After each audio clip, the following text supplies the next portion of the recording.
Le jeu de verbal s'installe sur Info Télévision. Mesdames, Messieurs, bienvenue au cœur de votre émission. Le grand soir, une nouvelle semaine s'ouvre sur vos antennes avec 3 arrêts majeurs pour cette première livraison de la semaine. On aura encore l'opportunité de parler de la présidentielle américaine, puisque Joe Biden, contre toute attente, se retire de la compétition et cède la place, bien sûr, à la vice-présidente pour ce qui est de l'élection prévue en novembre prochain. On parlerait également dans cette émission, bien entendu, de cette sortie gouvernementale. On parle là du ministre de la Communication et du préfet du Fundi qui tire dans la sonnette d'alarme pour ce qui est des propos injurieux sur les plateaux, dans les médias. On a envie aujourd'hui de questionner cette sortie gouvernementale et son importance. Mais avant, les résultats du baccalauréat d'enseignement général interpellent les uns et les autres depuis la fin de la semaine, avec ce pourcentage l'un des plus bas jamais observé au Cameroun, 27,55%, un chiffre qui fait froid au dos et qui remet en question beaucoup de réalités que nous allons interpeller tout au long de cette émission. Voilà la vitrine de ce programme. Je vous invite à vous installer confortablement le temps d'un détour. On dit bonsoir au panel qui nous accompagne.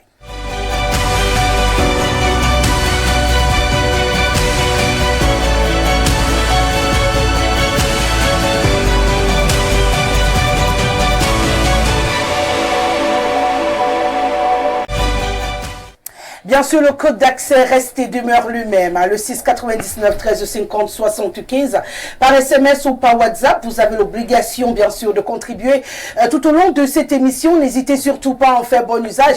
Je ne le dirai jamais assez. Le 237, c'est l'indice du Cameroun. Donc, si vous nous recevez hors de nos frontières, n'hésitez pas également à vous joindre à la fête. Je reste la seule censure possible sur ce plateau. Donc, n'hésitez surtout pas à participer, à vous exprimer, parce que c'est également de toutes ces réactions que jaillira la lumière au terme de cette émission. Je le rappelle également, notre plateforme Facebook Info TV Cameroun. Restez disponible pour les amoureux des tabloïds, peu importe où vous vous trouvez dans le monde en ce moment. Vous pouvez bien sûr contribuer également. Une fois que je l'ai dit, je vais dire bonsoir à Youk Diem Seba qui est avec nous ce soir. Il sera la voix du PCRN sur ce plateau. Bienvenue et merci d'avoir accepté notre invitation. Bonjour, bonsoir à tous les Camerounais et mes co-discutants qui sont sur le plateau, surtout la Rose que vous êtes. Merci une fois de plus. Je vais dire encore un bonsoir à ma maman qui est à la maison. Elle est toujours fidèle. Oui, fidèle, tu vas entendre. Maman Inès Boyas avec son mari Daddy Marcel qui sont à la maison en train de me regarder. Et les enfants, surtout prof qui est aujourd'hui à Salon, mon compagnon, qui est devenu mon compagnon, le prof. Un bonsoir spécial. Et à monsieur, madame, le DG d'Info TV. Et le CEO, comme on dit en anglais, le président des gens, oui. Et tout le staff d'Info TV. Je vous aime et je vous dis bonsoir. Merci d'être là, Hugh James Ebot. Il faut rappeler aux téléspectateurs que votre première langue, c'est l'anglais. Donc, vous avez le droit également, lors de ces débats, d'utiliser cette langue. Il n'y a pas de souci. Tout cela est accepté dans le cadre de cette émission. Une fois que je l'ai dit, vous l'avez salué avec beaucoup d'emphase, le professeur Edmond Biloa, qui est sur ce plateau, maintenu au poste de vice-recteur du côté de l'université de Yaoundé 1. Il sera la voix du RDPC. C'est un plaisir de vous accueillir. Déjà, félicitations, professeur, et bienvenue sur ce plateau. Merci de m'accueillir. Je pars de Yaoundé 2 pour Yaoundé 1. Oui, de Yaoundé 2. Voilà, donc à Yaoundé 2, j'étais vice-recteur chargé du contrôle interne de l'évaluation. Et à Yaoundé 1, je suis. Voilà. Vous êtes rectifié. Le vice-recteur chargé de la recherche, la coopération et les relations avec le monde des entreprises. Un poste très important, surtout à un moment où l'entrepreneuriat fait partie des leitmotifs de l'enseignement supérieur aujourd'hui au Cameroun. Oui, parce qu'en ce moment, on parle de l'université entreprise, on parle de l'enseignant entrepreneur, on parle de l'étudiant entrepreneur. Donc, mais tous les postes sont importants parce que l'université, c'est comme un système. Tous les éléments du système sont importants. Il faut que chacun joue son rôle pour que le système marche très bien. En tout cas, nous comptons sur vous pour bien jouer votre rôle à Yaoundé Premier afin qu'on ait beaucoup d'entrepreneurs qui sortent de cette université. Merci d'avoir accepté une fois de plus notre invitation. C'est moi qui vous remercie. El Hadj Mariga Ibrahim est avec nous ce soir. C'est un plaisir encore de l'accueillir. Il devient un visage connu des téléspectateurs du Grand Soir. Merci une fois de plus d'avoir accepté notre invitation. Rosalie, c'est à vous que je dis merci parce que chaque fois que je vois une invitation, n'est-ce pas, je me dis, bon, on a pensé à moi pour parler de la République. C'est vraiment un très grand plaisir d'être au milieu, n'est-ce pas, de mes concitoyens pour parler du pays.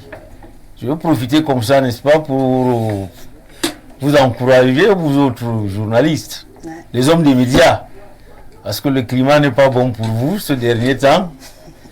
Nous allons vous aider à faire votre travail. Nous ne venons pas sur vos plateaux, n'est-ce pas, pour enflammer les choses comme les gens pensent. Donc, sincèrement, nous disons, n'est-ce pas, beaucoup de courage. C'est notre pays. Nous avons tous les devoirs. Chacun, n'est-ce pas, à pouvoir donner son avis. Ça peut plaire à d'autres, ça peut ne pas plaire, n'est-ce pas, à nous autres qui croient que le Cameroun les appartient. Mais ils se trompent énormément. Le Cameroun nous appartient tous. Et nous allons faire que notre devoir, n'est-ce pas, de dire ce que nous pensons être vrai.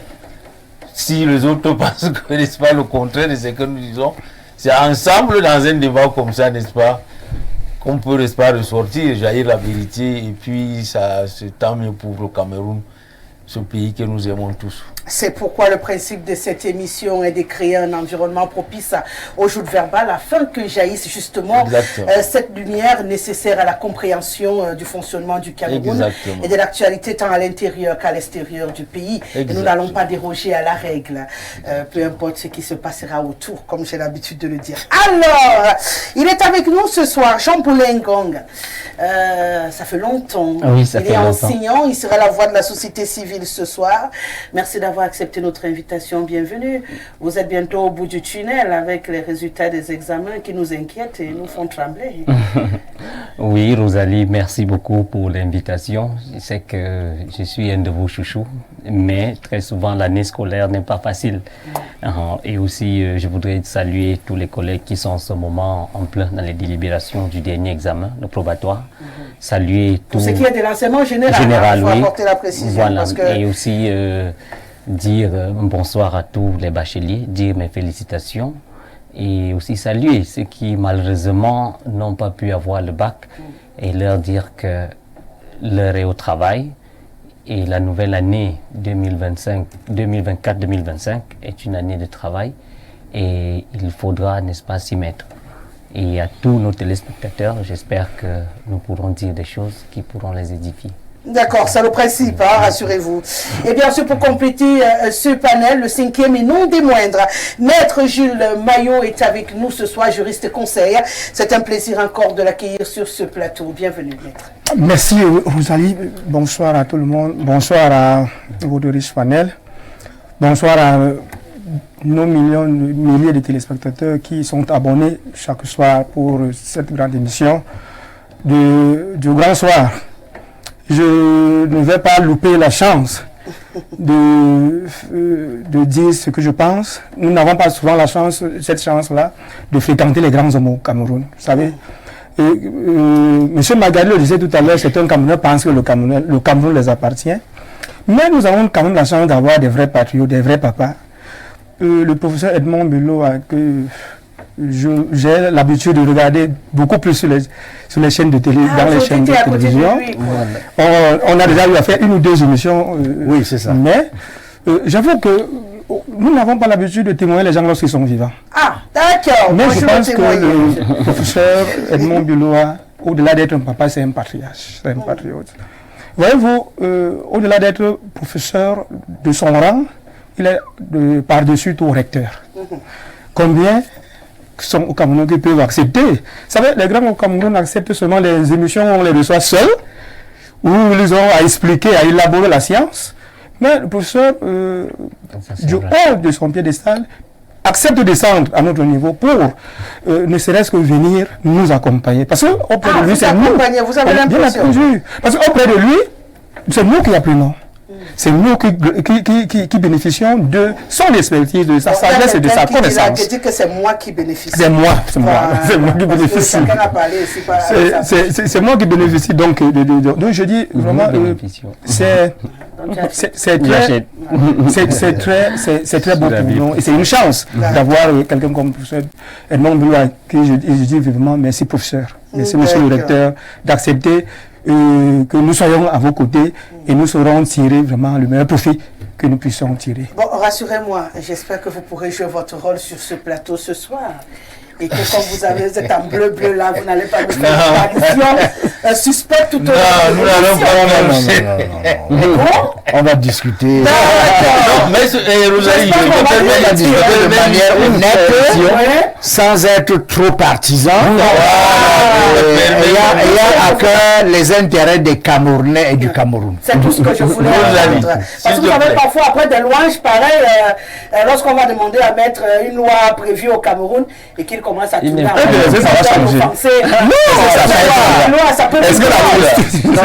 La posture de mon père ne change pas la loi. Oui, justement, je voulais, n'est-ce pas, la suite de Maître Mayo. Ce qu'il a dit, c'est vrai. Ça dit, il faut savoir reconnaître le choix à sa juste valeur. Nous sommes là, le professeur Biloua en face de nous, nous sommes là sincèrement pour apprendre. D'accord. Ça c'est vrai. Alors, mais nous n'allons pas faire le cadeau quand même au professeur. C'est clair. Allez, on va donc y aller si vous le permettez. C'est clair qu'il fait partie des RDPcistes un peu partout. Le modéré. Dans mon cœur. Non, il y en a d'autres qui sont modérés. J'ai dit un peu particulier. Voilà, je vais garder le contenu de particulier. On va rentrer dans cette émission justement. On va parler de ce taux de réussite qui fait couler beaucoup d'encre et de salive. Je regardais à l'instant les statistiques au Cameroun, comme je disais tantôt que c'est l'un des plus bas. Je confirme que c'est l'un des plus bas, même si c'est pas le plus bas qu'on ait eu au Cameroun, parce que la précision en vaut la peine. C'est l'un des plus bas, même si c'est pas le plus bas. Mais il faut reconnaître que depuis une dizaine d'années quand même, plus d'une dizaine même, on n'avait pas eu ce genre de résultats. On avait quand même la force de rester à un certain standing depuis 2002, pour être plus exact. On n'était pas descendu sous la barre des 25%. Mais là, comme par magie, puisque vous avez été le dernier à être salué, vous allez ouvrir le bal comme habituellement, maître. Et là, on se retrouve avec un pourcentage qui nous interpelle tous. De prime abord, qu'est-ce qu'il faut penser avec ce résultat? Si on s'est transformé en mouche pour aller rentrer un peu dans l'espace de délibération, qu'est-ce qui s'est passé pour qu'on ait un résultat pareil au Cameroun? À votre avis, hein, puisque vous n'avez pas la magie d'avoir la vérité vraie qui ne nous a pas été révélée totalement, on va essayer de spéculer tout au long de cette émission pour comprendre ce qui peut justifier ce pourcentage aujourd'hui. Bien, à mon sens, les résultats du bac de cette année reflètent exactement la qualité de notre éducation et l'état réel, n'est-ce pas, des enseignements ou bien de l'enseignement au Cameroun au niveau secondaire. Moi, apprenant ce taux de réussite, j'ai beaucoup salué Madame la ministre Nalova, parce qu'il fallait quand même que ça s'arrête. Il fut un temps au Cameroun où on nous racontait qu'on avait délibéré certains candidats à 6 de moins, à 7 de moins. Et le professeur monsieur le recteur qui est avec nous ici peut vous dire le niveau réel d'un étudiant de première année pour certains cas. C'est difficile pour certains étudiants des classes de première année de pouvoir formuler une phrase simple, une phrase complète, simple, sujet, verbe, complément. C'est un peu difficile. Vous entrez dans une classe de première année, tentez simplement de demander comment s'accorde à un étudiant, ou pour piquer au pif, comment s'accorde le participe passé employé sans auxiliaire. Il a tout oublié. Et notre système est à questionner. Vous savez, au temps d'avant, nous avions ce qu'on appelait la nouvelle approche pédagogique, qui a été remplacée par les APC, approche par compétence.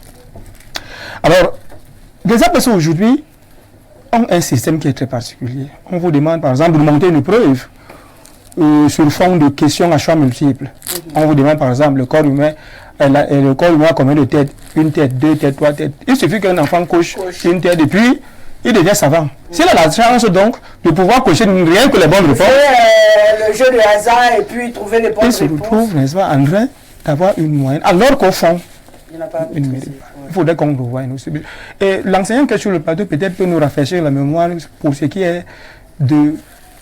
Ça fait comme... En fait, je m'interroge à quand datent les derniers états généraux de l'éducation au Cameroun. En réalité, il me semble que depuis un temps, on essaie de revenir à une navigation à vue.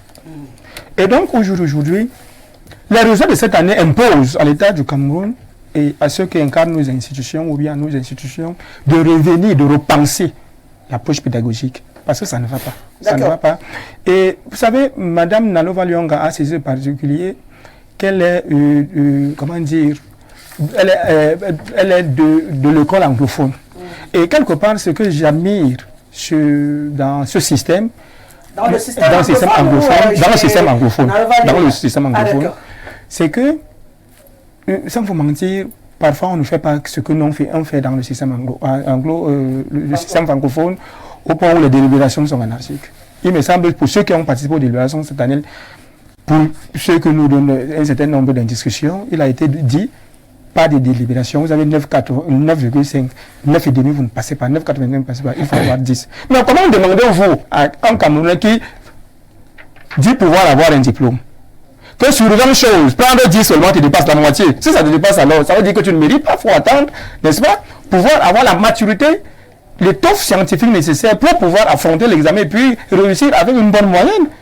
Donc pour vous, c'est tout à fait normal, c'est à applaudir même plutôt. Moi, je pense que pour ce qui est, pour tout enseignant et tout parent sérieux, n'est-ce pas, si votre enfant a échoué à un examen, du fait qu'il n'a pas eu la moyenne qui correspond, n'est-ce pas, pour pouvoir passer à cet examen vraiment, et il faut pas se tordre les doigts, il faut juste galvaniser l'enfant et lui demander d'aller, de travailler davantage pour pouvoir avoir son examen. Les autres qui ont eu les examens n'ont pas fait la magie. Ils se sont mis simplement au travail et du coup ils ont eu. Mais je vous dis, pour certains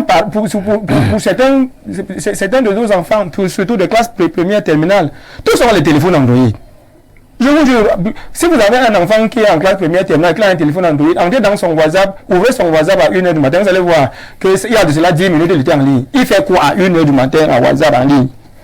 Donc beaucoup de nos enfants là, sont plus préoccupés par le divertissement que par le souci de réussir, de se dire que de faire le col comme au temps d'avant où il fallait vraiment puiser très loin. Il fallait puiser très loin. Je dis, la nouvelle approche pédagogique et les APC d'aujourd'hui, c'est-à-dire que motive les enfants à une certaine paresse scolaire. Jean-Paul Ngong, une qualité réduite pour ce qui est des enseignements d'ici à nos enfants aujourd'hui, une approche pédagogique à revoir, d'après mettre sur le plateau des enfants qui sont un tout petit peu... on ne va pas dire pas qualifiés, mais qui n'ont pas de niveau. Est-ce que finalement on va se dire que ce pourcentage reflète aux yeux du monde le vrai niveau des élèves de terminale de l'enseignement général au Cameroun? Rosalie, je ne pense pas, et très rapidement vous allez m'excuser parce que peut-être comme homme du terrain que je prenne la parole un peu plus longtemps, peut-être pas de manière exagérée. Déjà très vite dire à monsieur Maillot. Attendez, avant de commencer. Oui. Chez moi, il n'y a pas d'amphithéâtre. Donc que vous soyez sur le terrain ou pas. Voilà. Vous allez vous exprimer au rythme des autres. Oui. Je ne fais pas de favoritisme ici. Voilà, c'est pour dire quoi? C'est pour dire bref et concis ce que vous voulez dire. C'est pour dire que les APC qui sont dans le paradigme d'enseignement aujourd'hui ne sont pas un paradigme au rabais. Ça, c'est très vite pour parler à... Ah d'accord, vous n'êtes pas d'accord avec lui sur ce principe? Oui, pourquoi? Parce que les APC, nous avons connu 3 approches au Cameroun. D'abord, l'approche par les contenus. Il fallait venir donner des savoirs aux apprenants. Nous sommes passés à l'approche par les objectifs. Et ça, c'est cette approche que certainement vous et moi avons faite au lycée. C'est objectif, l'enseignant décline l'objectif et puis on atteint l'objectif. Maintenant, l'approche par les compétences part du postulat selon lequel l'enfant a des compétences qui sommeillent en lui. Alors, il n'est plus question de venir lui donner des savoirs savants, ce qu'on appelle le magistère dixiste, mais simplement réveiller en lui ce talent-là et construire une compétence ensemble. Alors, on lui donne des activités de manière à ce que lorsqu'on enseigne, il participe de manière active aux enseignements qui lui sont donnés. Bien. Quand j'ai dit ça, je reviens au taux de réussite au baccalauréat pour épouser ce qu'il a dit. Effectivement, avant d'aller épouser ce qu'il a dit, moi j'ai une autre question pour rester sur l'approche pédagogique. Si on suit votre raisonnement, la première approche, c'était les contenus, oui. C'était de venir donner cours aux enfants. Oui, c'est-à-dire vous arrivez, vous avez préparé votre leçon. Et partaient réviser pour venir composer. Voilà. Et après, vous avez dit les objectifs. Il faut 100%. Dans l'établissement, par tous les moyens, il faut qu'on ait 100% de réussite. Non. Voilà. Les objectifs voulaient dire que chaque leçon, vous écrivez, vous définissez clairement l'objectif terminal de la leçon à l'élève pour qu'il sache que cette leçon que nous sommes en train de faire, voilà où nous sommes censés arriver. Sans lui dire comment il doit arriver là-bas. Ensemble maintenant, vous dispensez la leçon. Mais dans les compétences désormais, une fois que vous avez mis peut-être le titre au tableau, vous suscitez dans l'élève, n'est-ce pas, des aptitudes qui feront en sorte qu'à partir de lui, quelque chose vienne. Et ensemble, vous construisez. Mais là, peut-être c'est en fait tout un autre, parce que c'est une approche qui est parfois critiquée. Mais à mon sens, moi je n'ai jamais reproché nos autorités de cette approche, elle est bonne. Le seul problème de l'APC au Cameroun, c'est que peut-être on l'a importé sans importer également les moyens qui accompagnent cette approche. Parce que c'est une approche qui est assez coûteuse. Les pays où l'APC a été implémenté très tôt, notamment au Canada, là-bas, on vous dira par exemple que l'enseignant qui enseigne, c'est pas lui qui évalue, c'est pas lui qui corrige. Vous comprenez donc c'est un système qui coûte. Et lorsqu'il arrive dans des pays, n'est-ce pas, à moyens limités, comme les nôtres, l'idéal est là, mais les moyens ne suivent pas. Ce n'est pas une mauvaise approche. Parce que quoi, Rosalie, permettez-moi de le dire. Je suis avec vous sur l'approche, je ne vous sors pas de là, rassurez-vous. Je voudrais dire quelque chose qui peut m'échapper. Très souvent, vous savez, on a coutume de dire que nous, on a fait la bonne école et que les enfants aujourd'hui ne font pas une bonne école. Je veux dissuader des personnes de cette idée-là. Pourquoi? Aujourd'hui, il y a, n'est-ce pas, nos enfants aujourd'hui sont devenus plus astucieux. Toutes les générations se valent. Lorsque nous, on a fréquenté, on nous apprenait beaucoup plus à réciter. Et c'est justement pourquoi l'approche par les compétences est arrivée. Vous allez voir, vous dites, bon, un homme qui a eu son CEP il y a plusieurs années écrit mieux qu'un élève de terminale aujourd'hui. Mais après avoir écrit, qu'est-ce qu'il fait encore? Parce que c'est ce postulat qu'on est parti. Aujourd'hui, qu'est-ce qu'il fait encore? Justement, c'est pourquoi j'ai dit que l'APC a été implémenté sans tous les moyens. Mais en réalité, il faut ouvrir, n'est-ce pas, chez l'enfant. Il me semble encore, professeur, il me semble que nous sommes peut-être sur le même domaine, mais on dit la même chose différemment. Nous disons la même chose peut-être, mais ce que je veux, c'est que le préjugé selon lequel l'APC serait une mauvaise approche, c'est un préjugé qui Cameroun, la manière dont il est implémenté au Cameroun, il faudra simplement que l'APC prenne véritablement corps. Donc, en d'autres termes, on a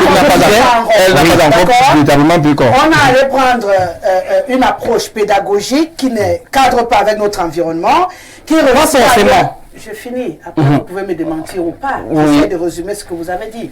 Ça veut dire qu'on demande aux enfants de faire des recherches Dans nos écoles, on n'a pas de bibliothèque, on n'a pas de livres déposés, on n'a pas les accompagnements, on n'a rien, mais on leur demande de chercher. Merci. Donc, en d'autres termes, je réitère, c'est ce que vous tous vous dites, c'est pourquoi je disais que vous dites la même chose différemment. L'idée n'est pas de dire que d'avoir peur de dire qu'on va critiquer le gouvernement, mais ce que vous dites la même chose. On a importé une approche qui n'est pas mauvaise à la base, mais qui ne cadre pas avec notre environnement parce qu'on ne réussit pas à l'implémenter. Qui peut, c'est la différence lui et moi, qui peut cadrer avec notre environnement si on lui donne tous les moyens. C'est ça que nous disons. Donc vous dites la même chose. On n'a pas eu la journée. En parlant de... ça ne cadre pas. On est d'accord là-dessus. L'approche ne cadre pas. Il y a à faire pour que ça puisse cadrer. Allez-y. Bien, voilà. Parlons donc des examens. Je souscris totalement à ce qu'il a dit. Il était temps que la récréation, la fin de la récréation soit sonnée pour que les enfants apprennent que on vient à l'école pour travailler. Et même dans ce taux-là, il faut remarquer que il a été le gap entre les littéraires et les scientifiques est tel qu'on a le sentiment que chez les littéraires, on s'amuse. Et là, ça permet de tirer une leçon qui est devenue, n'est-ce pas, également un autre préjugé dans la société camerounaise, selon lequel les littéraires, les séries littéraires sont réservées aux enfants faibles. Et ça, vous le verrez même dans la maison. Un parent qui a 2 enfants, vous verrez qu'il met plus de moyens à renflouer celui qui est en série scientifique, en termes de documentation, les répétiteurs, etc. Et celui en série littéraire, on a le sentiment que tout ira de soi. Et pourtant, c'est tout le contraire. Et là, c'est aussi une manière de s'agresser et aux parents, aux élèves, les conseils d'orientation et même à certains enseignants, parce que lorsqu'on doit orienter les élèves à partir de la 3e, vous verrez que très souvent, les enfants les plus brillants sont automatiquement virés en seconde C et les enfants qui sont admis par Clémence sont envoyés en seconde A. Ça fait donc que les séries littéraires n'ont pas de leaders intellectuels dans les salles de classe. Et directement, on assiste parfois à une certaine voix baisse. Mais quand on a dit cela, je vais aussi dire quelque chose qui peut peut-être aller à la décharge de nos apprenants. Vous savez, Rosalie, lui, tu sais, philosophe français, classe l'école dans ce qu'il appelle les appareils idéologiques de l'État. C'est l'État qui choisit le système scolaire, qui définit les programmes à enseigner. Et dans ce système-là, comme appareil idéologique de l'État, l'État met sur pied tous les moyens d'accompagnement. Et lorsque vous regardez la différence entre littéraire et scientifique, très facilement, on se dira, les littéraires sont des idiots. Or, les scientifiques sont travailleurs. Mais vous allez remarquer que le littéraire fait face à quoi? Le littéraire fait face à des épreuves qui ont une grande subjectivité du correcteur. Je parle de la philosophie, le français, la littérature. Même l'anglais, il y a les essais. En allemand, en espagnol, il y en a. Et vous verrez que, par exemple, vous et moi, je parle même de Rosalie, c'est devant tout le monde ici sur le plateau, lorsque nous faisions le bac, on avait une épreuve de philosophie où on avait 3 sujets au choix. Un sujet question, un sujet citation et le commentaire.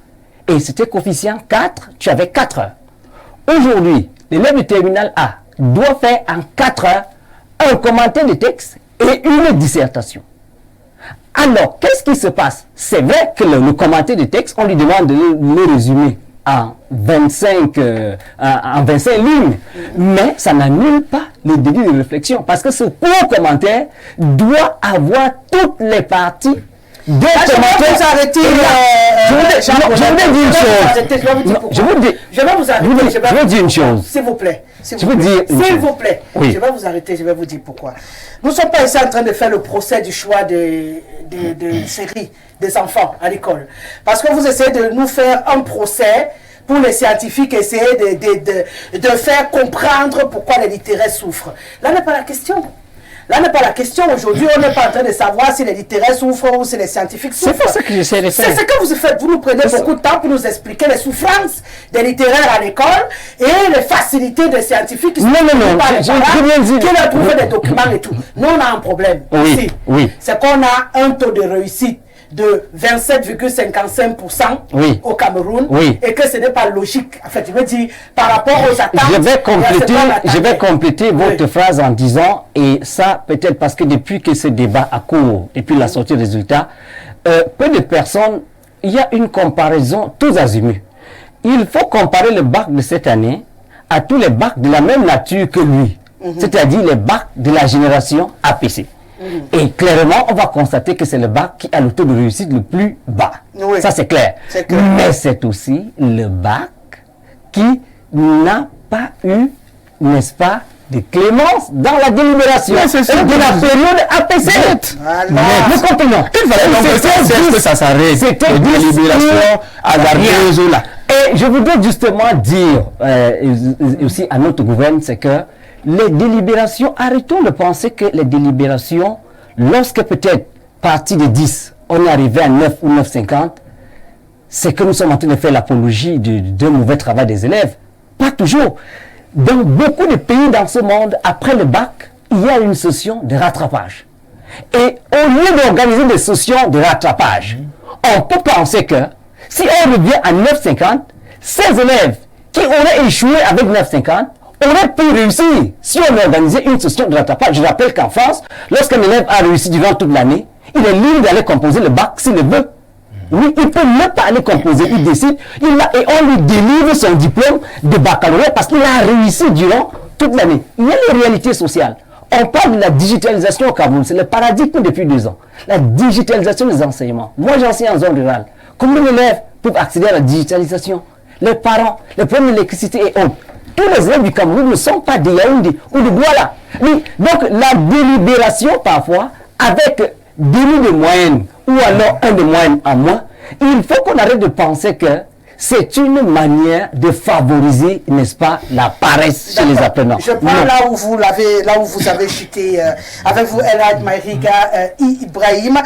Tout à l'heure, l'enseignant a essayé de nous justifier la nouvelle approche pédagogique qu'on a au Cameroun, mais il trouve quand même que repêcher les enfants, ce serait mieux que de changer l'approche pédagogique qui pourrait cadrer avec l'ensemble du triangle national, parce que cette approche justement appelle, vous l'avez dit, au numérique, puisqu'aujourd'hui nos enfants sont obligés de travailler avec les téléphones et tout parce qu'on n'a pas de bibliothèque. Et même reconnaît quand même que dans les zones rurales, on n'a pas accès à ce genre de choses. Conclusion de course, l'approche pédagogique est de nouveau remise en question sur ce plateau. Est-ce qu'on n'est pas allé prendre un système qui ne marche pas avec nous et qu'il faille revoir pour la suite des années scolaires au Cameroun, où on va rester dessus et puis continuer à faire ce type de résultats comme celui que nous avons cette année?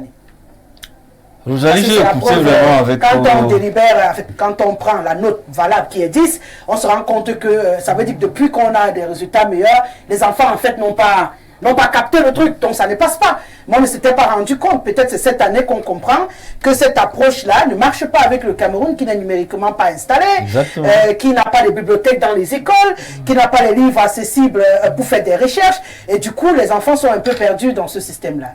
Justement, je disais là, j'ai écouté vraiment avec beaucoup d'attention l'enseignant. Ouais. Avant Maître Mayou, ils ont dit de très belles choses qui cadrent vraiment avec tout ce que nous vivons, n'est-ce pas, au niveau de l'enseignement au Cameroun. C'est une réalité. Il a dit que nous avons importé quelque chose, n'est-ce pas, sans mettre de moyens. Ouais. Il n'y a pas de moyens, n'est-ce pas, d'accompagnement pour pouvoir implémenter ça sur le terrain. Je suis d'accord avec eux sans réfuter, n'est-ce pas, tout ce qu'ils ont dit, sincèrement. C'est vrai, c'est son domaine, il a dit. Et il a même répété quelque chose, n'est-ce pas, non, la session de rattrapage, comme ça se fait souvent, n'est-ce pas, non.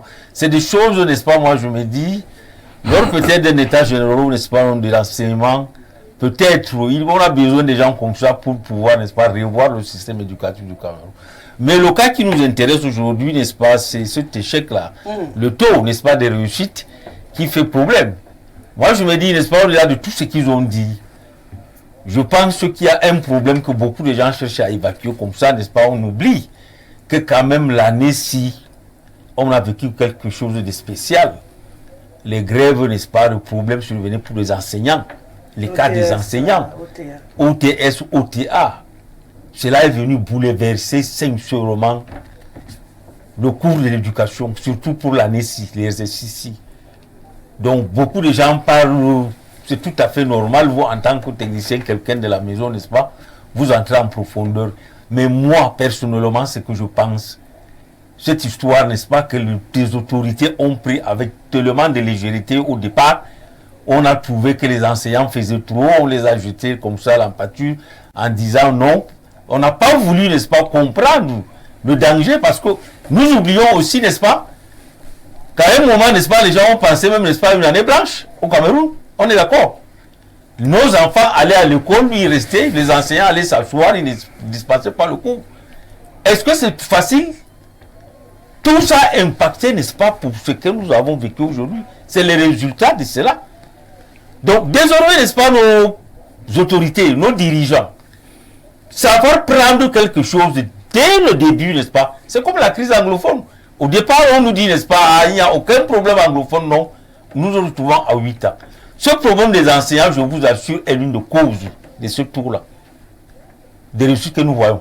Vraiment que personne ne vous... C'est bien beau, je dis que le technicien, lui, en tant qu'enseignant, il a dit des choses vraiment vraies. Mais pour cette année-ci, là, comprenons que le débrayage observé par cette histoire de OTS, sincèrement est venu impacter là, la réussite. Parce que les enfants vont brouiller partout.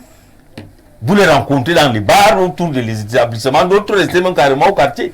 Tu ne peux pas aller à l'école, dit même, en allant à l'école, les enseignants ne dispensent pas de cours. Ça a duré, au lieu de pouvoir canaliser, maîtriser ça, les autorités ont opposé une force, un mépris vis-à-vis des enseignants. Donc vous voyez ce que ça a donné. Et de deux, maintenant prenons le comportement même, parce que chaque année, ça ne va que grandissant. Le comportement de nos enfants, le comportement des parents. Ça dit, tout ça aujourd'hui, quand vous voyez ce que les enfants ont fait, les 2 dernières années, dans des établissements, entre des bagarres, des crimes même, on a vu à poignarder et tout. On a vu des établissements où les élèves transformaient une salle de classe, n'est-ce pas, en une salle de ballet et tout. La désobéissance complète, n'est-ce pas, vis-à-vis de leurs enseignants. Donc il y a ce comportement avec ce que M. Mayo a dit, n'est-ce pas, les réseaux sociaux comme le téléphone. Avec les enfants passent beaucoup plus du temps avec le téléphone en main, que ce soit la nuit, en journée, à l'école, que dans leurs livres et cahiers. Mais l'approche pédagogique demande de faire des recherches. Non, si c'est pour ça, c'est bon, mais c'est pour autre chose. Il y a des challenges, n'est-ce pas, donc on dit, dans des établissements et tout, entre écoles, étudiants des écoles et tout, filles et garçons. Donc, je vous assure, cette approche que vous dites, les 3 approches, n'est-ce pas, dans l'enseignement, le contenu, l'objectif aujourd'hui, approche par compétence.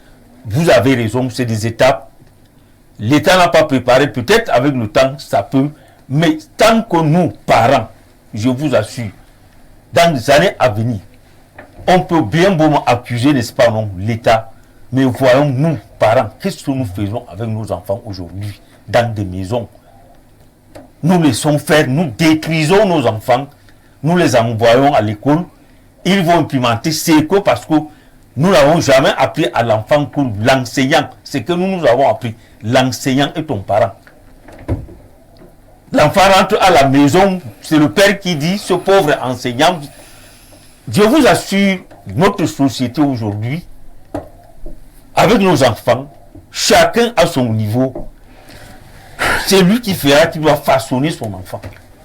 Tant que nous n'aidons pas l'État, les enseignants à pouvoir, n'est-ce pas, nous aider à encadrer, à dispenser, à donner la connaissance à nos enfants, nous n'allons pas aller, n'est-ce pas, non, à des dérives. Ça c'est clair. Professeur Edmond Biloa, on rajoute la responsabilité également des parents dans cet échec observé au Cameroun aujourd'hui, au-delà du système éducatif qu'on questionne, de l'approche pédagogique qui est remis en question. On parle également de cet encadrement des parents qui se fait de moins en moins présent et qui a également un impact sur le résultat scolaire observé cette année. Oui, je note que mes prédécesseurs sur le plateau ont fait le tour de la question. Le système pédagogique qu'on a adopté pose problème parce qu'on n'a pas les moyens de l'appliquer.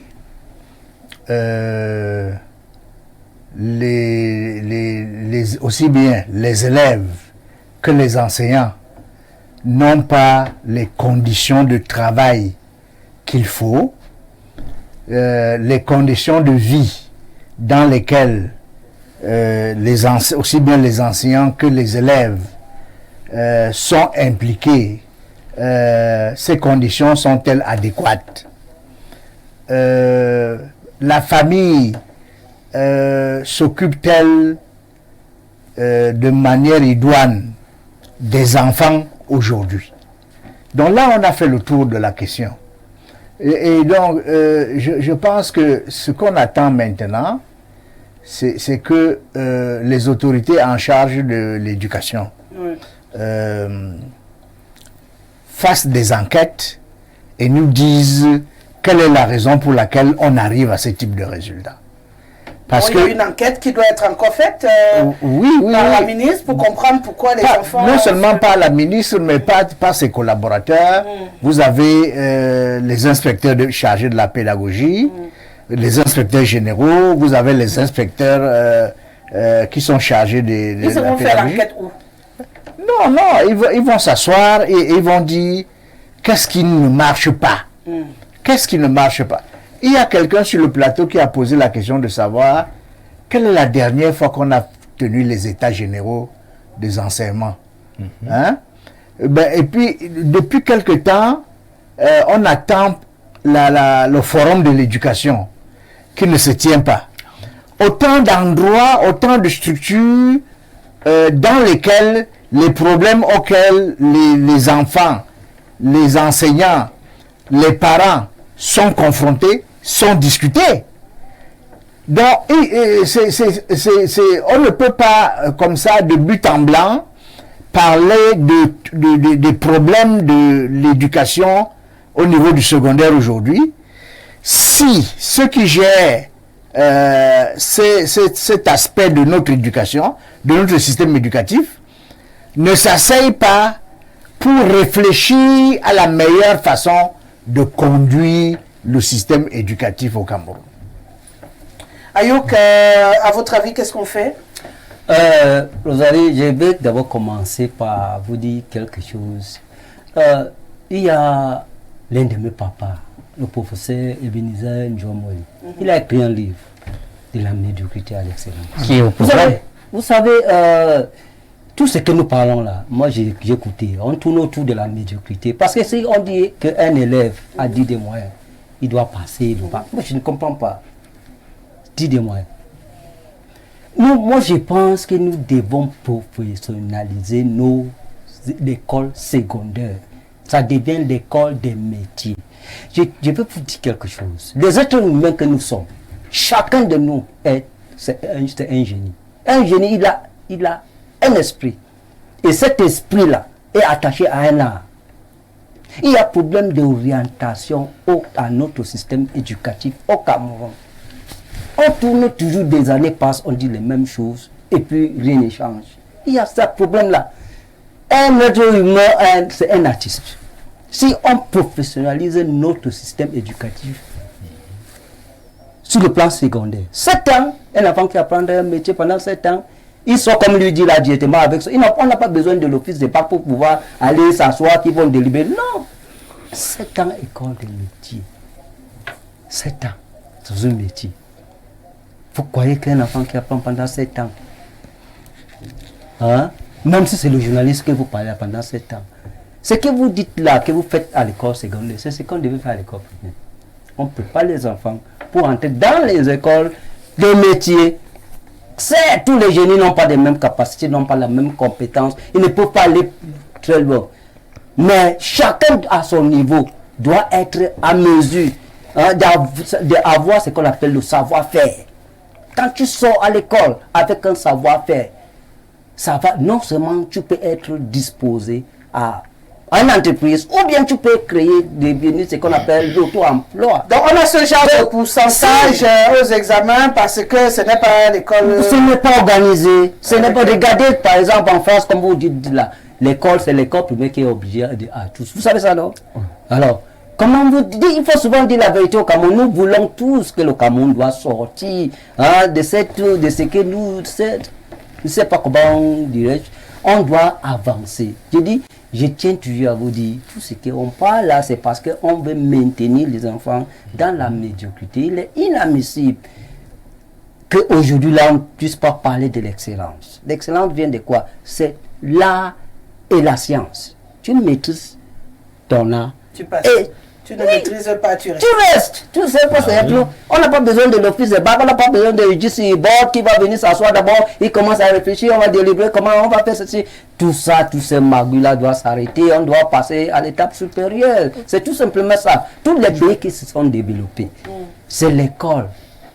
Et le monde est pro, tu le sais, c'est un monde de génie. C'est un monde de génie. Mais tout le monde n'est pas génie. Non, tout le monde est génie, sauf qu'il doit être orienté. C'est l'orientation qui pose tout le monde pour que quelqu'un ne vous suive pas. Dit qu'ils n'ont pas la même capacité, oui.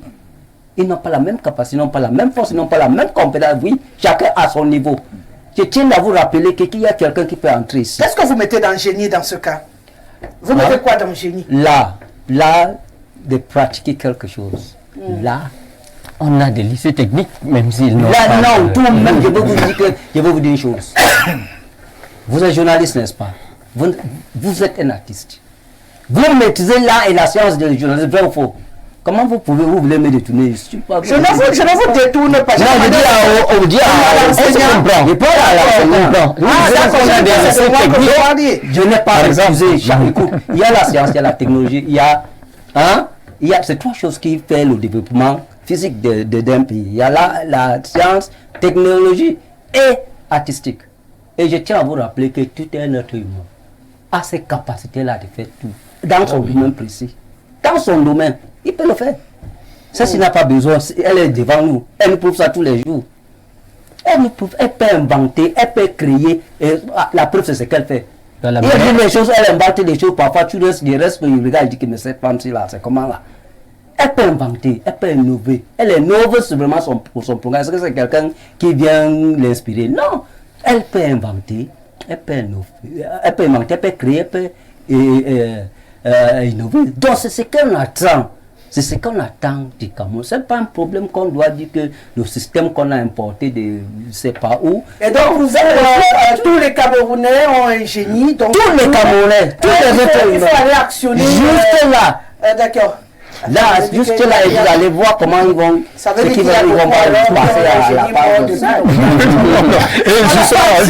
Je veux ajouter deux petites choses. La première petite chose, c'est que Monsieur Baudelaire vraiment est d'une, comment dire, il est vrai dans ses dires.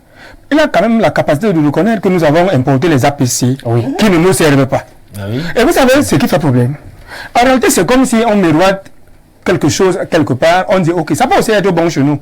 Avant d'étudier d'abord le contexte, on vient quand même, on met. On pourrait par exemple dire, bon ok, on veut implémenter les APC, mais pour voir si ça va donner, prenons peut-être une section de l'éducation. On dit par exemple, telle section, on va appliquer des APC là-bas. Là si ça donne, on va élargir au fur et à mesure. Mais d'un coup, on prend un truc, un système, une approche qui est totalement, je pense que c'est anglo-saxon les APC là. Oui. C'est anglo-saxon. Et ça rejoint ce que il venait de dire tout à l'heure. En fait, cette approche-là n'est pas une approche de diplomation. C'est une approche de formation, c'est-à-dire que professionnalisation. Merci beaucoup. C'est-à-dire que vous êtes plus apte. Monsieur le vice-directeur chargé de la recherche du monde des entreprises, il est même placé ici, et d'ailleurs même il a bossé dessus. Aujourd'hui à l'école, on pas pour apprendre un métier pour faire quelque chose que c'est juste faire. On ne va pas pour dire j'ai le bac, j'ai la licence, j'ai la maîtrise. Et notre approche que nous sommes en train de discuter ici là, que nous sommes en train de parler sur ces plateaux, vous savez quoi? Ce n'est même pas une approche qui doit être implémentée au niveau secondaire. Parce que les enfants ne sont pas éveillés. Cette approche implique le 80-20. C'est-à-dire que l'enfant participe à la leçon à 80%. Oui. L'enseignant est là pour 20%. Mais nos enfants ne font pas les recherches. Notre téléphone Android pouvait leur permettre même de beaucoup faire les recherches. C'est-à-dire que, comme il dit là, vous venez là, vous placez une leçon, le titre d'une leçon. Il faut que l'enfant qui doit te poser des questions pour que toi tu l'orientes dans ce qu'il y a un projet professionnel. Est-ce qu'au lycée, l'enfant a un projet professionnel? Je prends par exemple le cas à l'université. Lorsque un enseignant pose une leçon, le titre d'une leçon au tableau, il dit par exemple rédaction des actes de procédure. Si vous êtes dans un cabinet d'avocat, c'est à vous de lui dire, mais prof, comment on peut rédiger une assignation par exemple? Si vous êtes dans un cabinet de notaire, comment on fait un PV de constat? Vous comprenez un peu? Mais quand vous n'êtes pas d'abord préparé à ça, vous voulez que les enfants du lycée, qui ne sont pas encore préparés. Ils disaient là, il faut d'abord préparer les enfants à ce type de système pour qu'en venant au secondaire, qu'ils puissent avoir, chacun soit lancé des projets, un projet professionnel, pour quand ils seront encore sortis de là, qu'ils sachent ce qu'il a appris à faire et qu'ils fassent quelque chose. Moi, par exemple, lorsque je tiens, par exemple, certains de ces jeunes, tu ne veux pas, il y a des enfants ici, il a un cycle professionnel, mais il va vous présenter, par exemple, un titre de mémoire qui est tellement littéraire, tu te demandes, mais attends, après ceci, après ton travail, tu vas gagner quoi? Qu'est-ce que tu vas savoir faire? Pas que de réciter les choses, les théories, mais il faut quand même que tu sois praticien. Si, par exemple, tu es expert, comment dire ça, expert, par exemple, en création des sociétés. Tu vas pouvoir dire que création d'entreprise. Tu vas dire, par exemple, si on m'amène un cas de création d'une SAR, société à responsabilité, je connais la procédure du début à la fin. Tu peux être assis même n'importe où en passant. Quelqu'un dit, bon, ok, moi j'ai un projet de créer l'entreprise. Alors, tu fais ça, par exemple. Vous voyez un peu. Mais au jour d'aujourd'hui, c'est plus théorique. Et au lycée, ça ne peut pas être implémenté. Ça peut encore plus s'implémenter au supérieur, mais au lycée, partant de la 6e, nos enfants, n'est-ce pas, ne sont pas prédisposés à la nouvelle, à l'approche pédagogique à compétence. Parce que justement, il leur manque la volonté. Les enfants nos enfants ne sont plus éveillés comme vous et moi. Vous savez, il me semble ceci. Ils sont même plus. Le problème, c'est l'orientation qu'ils font de leur éveil. Vous pensez qu'il n'y a pas les conseils d'orientation qui font normalement leur travail? Écoutez, vous savez, je voudrais, Rosalie, si vous le permettez. Non, c'est vraiment pas de parler. Est-ce qu'il y a? Non, il y en a dans le corps de métier. Et il y en a qui font normalement, même si... Lui-même, il a posé un certain nombre de préalables tout à l'heure. Vous ne pouvez pas implémenter une approche si vous n'avez pas les moyens. Ok, un enfant qui a un génie pour devenir, par exemple, technicien d'aéronautique, il n'y a pas cette école au Cameroun, son génie, il va mourir avec son génie dans le Var. Bien, vous allez... Ça, c'est clair, hein? Voilà. Parce qu'il n'y a pas tout au Cameroun. Les génies, les choses. Au Cameroun, manger, c'est un défi. Attends, se réveiller le matin, c'est un défi. Manger, c'est un défi. Se nourrir, c'est un défi. Comment dire, se verser, c'est un défi. Qu'est-ce qui n'est pas un défi chez nous? Ils iront chercher la réalisation du Cameroun. Parce que s'il faut suivre Ayok, celui qui a le génie d'être chaudronnier au Cameroun, il est mal barré. C'est une interpellation. Ouvrez toutes les possibilités sur place. Oui, c'est clair. Si on voudrait tous nous voulons voir le Cameroun évoluer, se développer pour éviter les enfants qui au jour au lendemain décident de s'expatrier. Non, ici au Cameroun, il y a tout, on peut créer tout, on peut inventer, on peut faire l'innovation, la preuve, tu le fais, tu le joues, je te suis, c'est pourquoi je te suis toujours. Parce que tu veux vraiment, est-ce que tu avais besoin d'aller en Europe pour avoir ça? Non! C'est ce que nous attendons. C'est comme ça, c'est un programme d'orientation. Commencer à réfléchir là-dessus, vous. Monsieur académique qui est juste Monsieur Ayuk, vous avez pleinement raison. C'est pourquoi lorsque vous vous exprimez, je vous disais qu'on a des lycées techniques au Cameroun. Chez vous, vous voulez la professionnalisation tous azimuts. L'école vise aussi à créer des penseurs. L'école vise à créer aussi des gens qui peuvent réfléchir, apporter des idées de l'évolution d'une société, par exemple. Donc, tout ne va pas se jouer sur le plan pratique. Et là, ça me permet de revenir au maître pour lui dire que la professionnalisation, lorsqu'on parle des APC, la compétence, je vous rappelle qu'aujourd'hui, il y a 3 types de notation à l'école. Vous ne verrez plus nul, médiocre, insuffisant, passable, bien, très bien. Non. De 0 à 10, on écrit sur la copie de l'enfant compétences non acquises. De 10 à 14, on va écrire compétences en cours d'acquisition. De 15 à 20, compétences acquises. C'est maintenant quoi la compétence? Il faut qu'on arrête de voir la compétence comme un travail. La compétence, c'est aussi une manière de vivre. Par exemple, en ECM, un enfant en 6e, par exemple, on lui parle déjà du divorce. Vous allez voir dans l'épreuve partie B. Vérification de la compétence. On met un cas. Hier nuit, papa et maman se sont disputés. Patati, patati. Voilà. Écoutez, c'est très important. Et puis, non, il n'y a pas déjà le divorce. Maintenant, tout va se jouer, par exemple, sur son comportement face aux situations qu'il va et n'est-ce pas, expérimenter au quotidien. Je comprends cette approche, parce que justement il y a un livre qui avait été mis au programme et critiqué. C'est ce genre d'approche. Donc il s'agit de manières de faire qui le rendent d'abord. La première compétence d'un homme, c'est le savoir vivre dans ses rapports sociaux. Hein? Comment je me comporte à la maison, comment je me comporte à l'école, comment je me comporte, et on met... Moi, il y a quelque chose qui est à la fin, oui. Boulaire. Donc on leur apprend tout le savoir-être là. Et c'est là où on a les élèves les plus pervertis qu'on ait eu au Cameroun. Donc quand on part donc sortir leur génie, pour emprunter à mon frère, qu'ils ont dit ça avec eux. On constate donc que le génie de la perversité là, c'est ça qui est rempli dans le parce que nous regardons souvent le verre à moitié vide. Hein. Si nous regardons le verre à moitié plein, je vous dis que dans nos écoles, il y a des enfants qui donnent vraiment de l'espoir. Des enfants qui donnent de l'espoir. Et vous savez, il y a aussi une réalité. Hein. L'enfant, on ne peut pas demander à un enfant de 2024 de se comporter comme un enfant des années 80. Parce qu'il y a beaucoup de réalités. Il y a autour de lui, nous en Afrique, on a encore au moins cette chance de ne pas pouvoir voir comme aux États-Unis, quelqu'un débarque avec le fusil pour jouer au rodéo à l'école. Ce que je pense, c'est que en réalité, l'école doit être adossée à nos valeurs.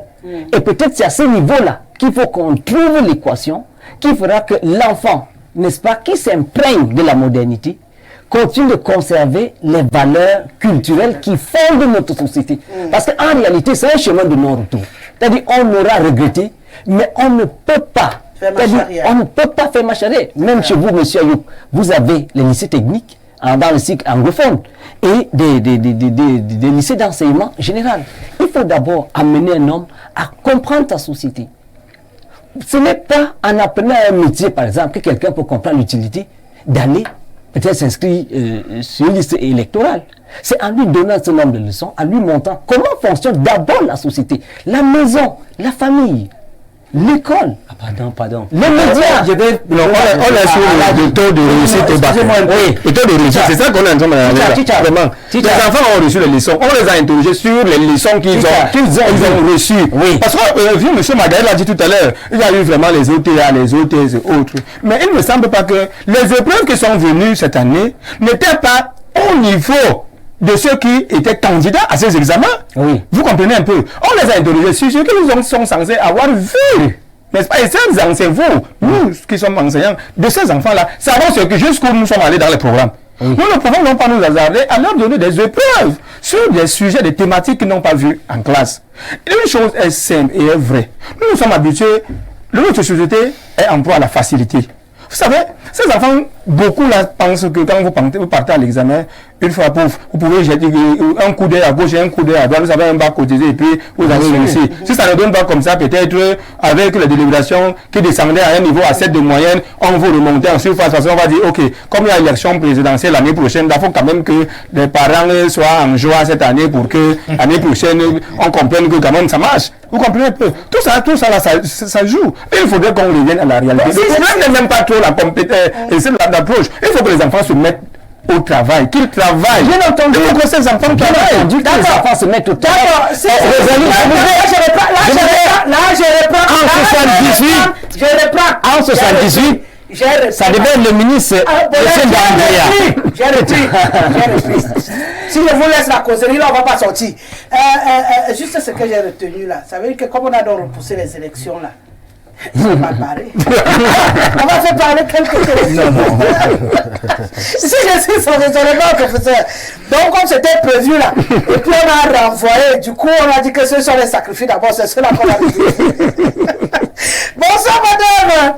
Le taux de réussite de cette année reflète le niveau du Cameroun à l'échelle internationale face à la réalité de notre pays.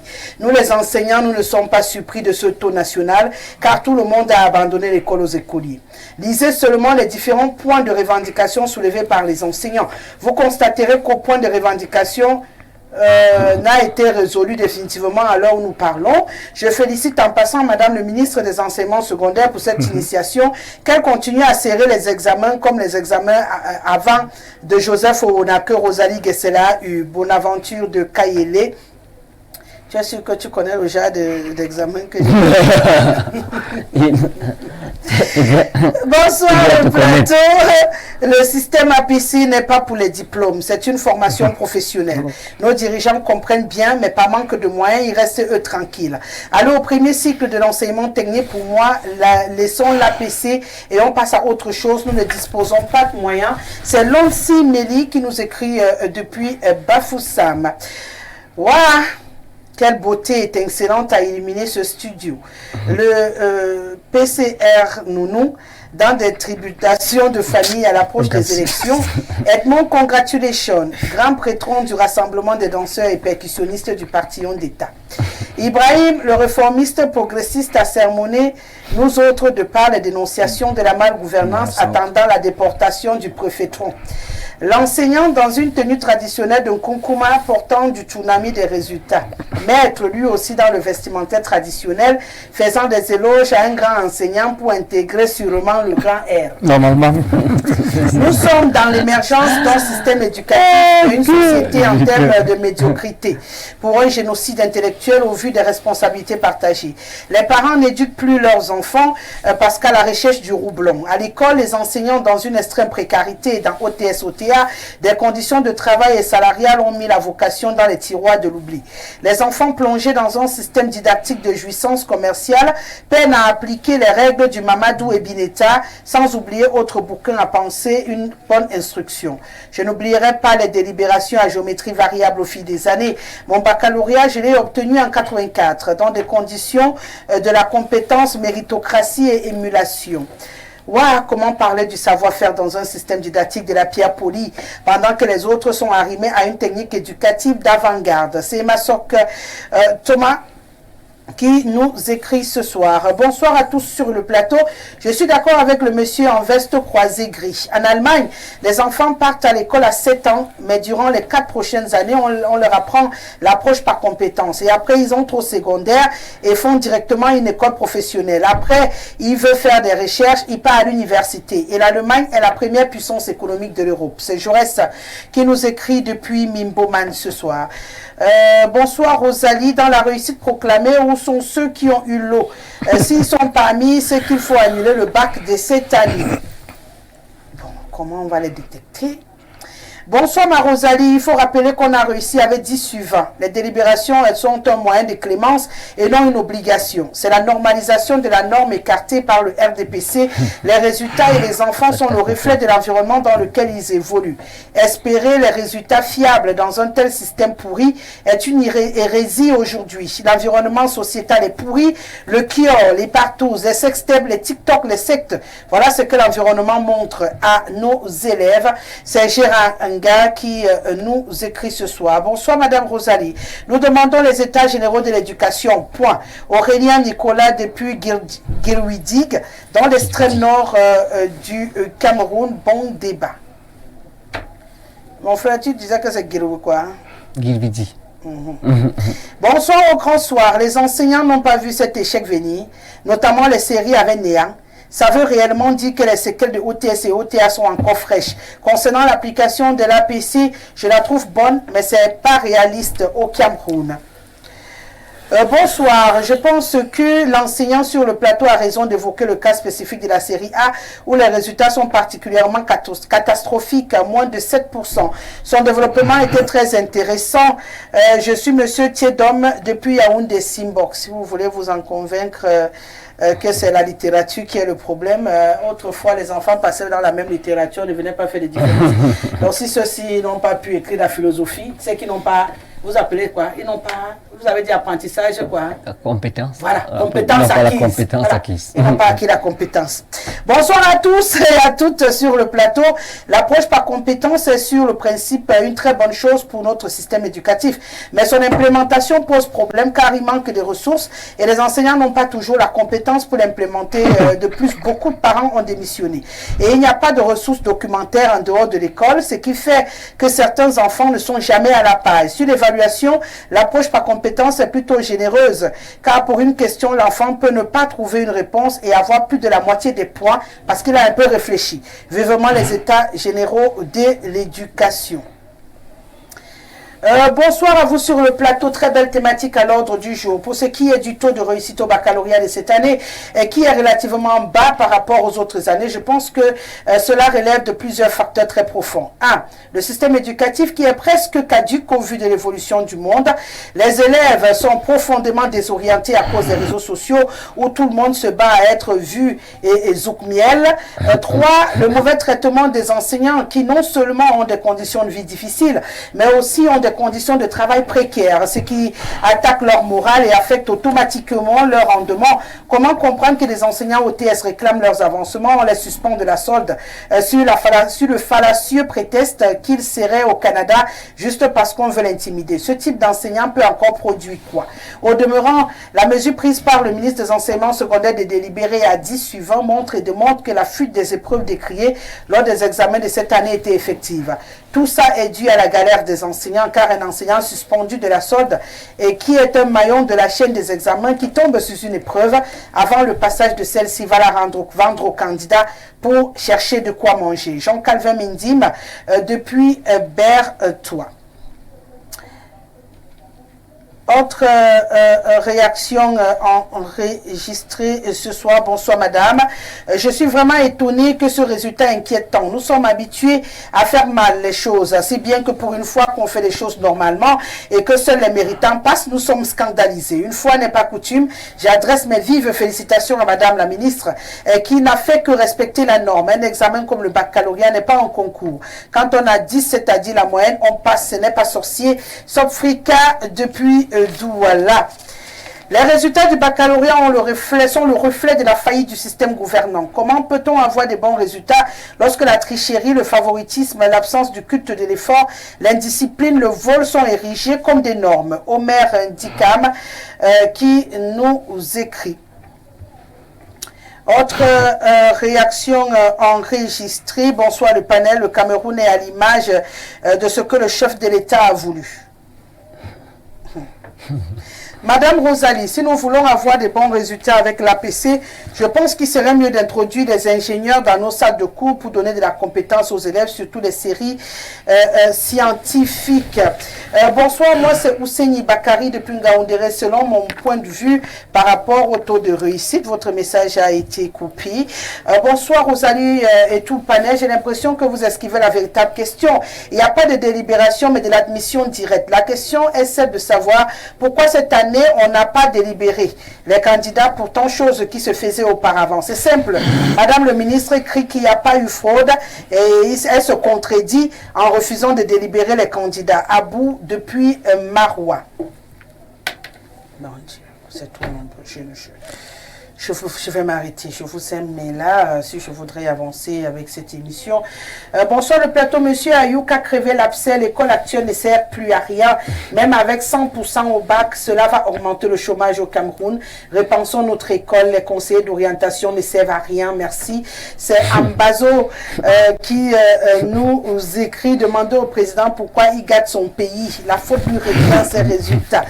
Parlant justement de gouvernement, on va parler en deuxième thématique après ce 37,26% au baccalauréat qui fait couler beaucoup d'encre et des salives. Il y a une autre actualité qui fait également parler, c'est la dernière sortie du ministre de la Communication et celle du préfet du Fundi qui demande, professeur Edmond Biloa, au Camerounais, aux leaders d'opinion, à tous ceux-là qui ont la chance de s'exprimer sur les plateaux de télévision et sur les réseaux sociaux, de faire attention à leur langage. Les propos injuriés, agressifs, invitant à l'insurrection et autres seront violemment sanctionnés. Pour le préfet, il y en a même qui seront déportés dans les villes d'à côté, un peu plus tempéré. Le MINCOM lui interpelle les uns et les autres à un esprit un peu plus conciliant, un peu plus posé, un peu plus patriotique, à veiller bien entendu à la sécurité du Cameroun avec une participation commune. À votre avis, cette sortie s'avérait importante? Elle était urgente dans notre environnement aujourd'hui? Bon, j'étais en train de réfléchir sur la meilleure façon de conclure le débat sur le premier thème. Vous vouliez conclure quoi? J'avais écrit quelque chose qui va prendre 30 secondes. Je vous le concède. Bon, les conditions de vie des enseignants et des élèves. Il faut réfléchir sur les conditions de vie des enseignants et des élèves. Il faut réfléchir sur les conditions de travail des enseignants et des élèves. Le système éducatif n'a pas les moyens qu'il faut. Le rôle de la famille n'est pas avéré. Et les gouvernants doivent se pencher sur le problème. Parce que tout le monde reconnaît aujourd'hui qu'il n'y a pas les états généraux de l'éducation, il n'y a pas le forum de l'éducation. En réalité, l'éducation, c'est quelque chose de dynamique, comme la société elle-même. Par conséquent, on doit réfléchir tout le temps sur l'éducation. Au bas mot, les états généraux de l'éducation devraient se tenir tous les 3 ou tous les 5 ans. Qu'est-ce qui empêche? C'est les gouvernants qui doivent répondre à ces questions.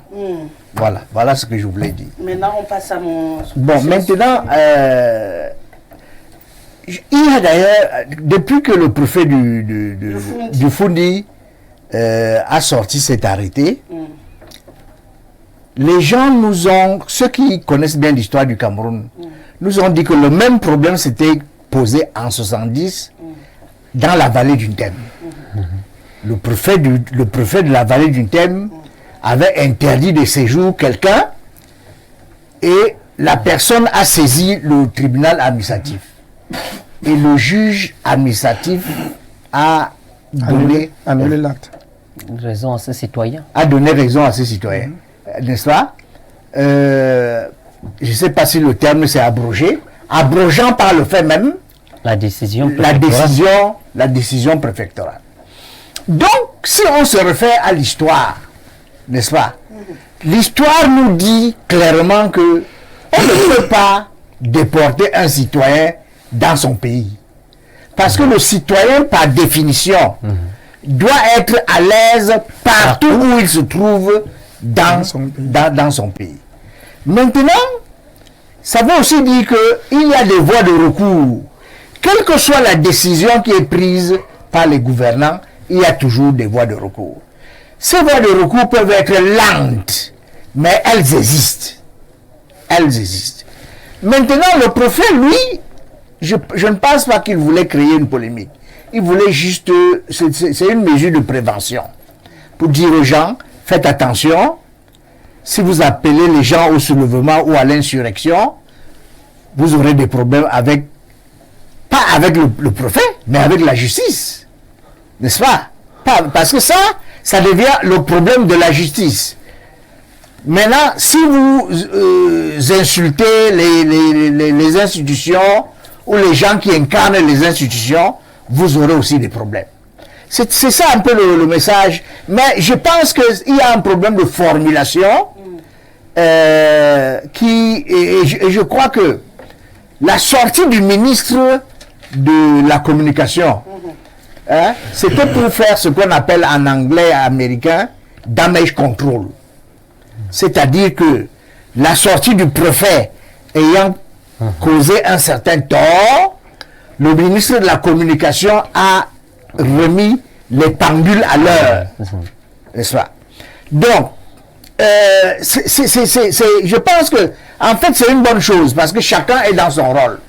Chacun est dans son rôle. Voilà ce que je pense de ce qui s'est passé. D'accord. Donc pour vous, le préfet voulait dire quelque chose, il a mal dit, et le ministre de la Communication est venu redire avec beaucoup plus d'élégance pour calmer un peu la colère des Camerounais. Il faut pas blesser les autorités qui nous gouvernent. Moi, je n'ai pas dit qu'il a mal dit. J'ai dit qu'on aurait pu formuler ça autrement. Voilà. Donc, je n'ai pas dit qu'il a mal dit. Parce que moi, je n'ai jamais été préfet. Je ne sais pas comment on dit ces choses. Mais vous savez quand même qu'on aurait pu dire ça différemment. Oui, parce que moi, je suis un linguiste. Donc, il y a des manières de formuler des choses qui sont telles que personne ne sera blessé. Voilà. Donc, c'est un problème de langage. Sauf que le langage, il n'est pas d'accord. C'est pas un problème. Maître Jules Maillot, c'est pas un problème de langage. C'est pas un problème de langage. Parce que, voyez-vous, je peux me tromper là-dessus, mais le préfet est entouré, il est très bien entouré de cadres. Et lui-même, c'est une tête pensante. Est-ce que ça vous surprend? Moi, ça ne me surprend pas. Nous sommes habitués à ça. Et le prof a très bien m'expliqué quelque chose, et ça m'a beaucoup instruit, parce que, en réalité, la responsabilité pénale est individuelle. Ce n'est pas le préfet qui... c'est-à-dire qui sanctionne le fait que tu as insulté. Non, c'est pas le préfet. C'est-à-dire que lorsque sur un plateau de télévision, il y a ce qu'on appelle en matière pénale outrage à l'autorité publique. Tu peux faire un outrage à l'autorité publique.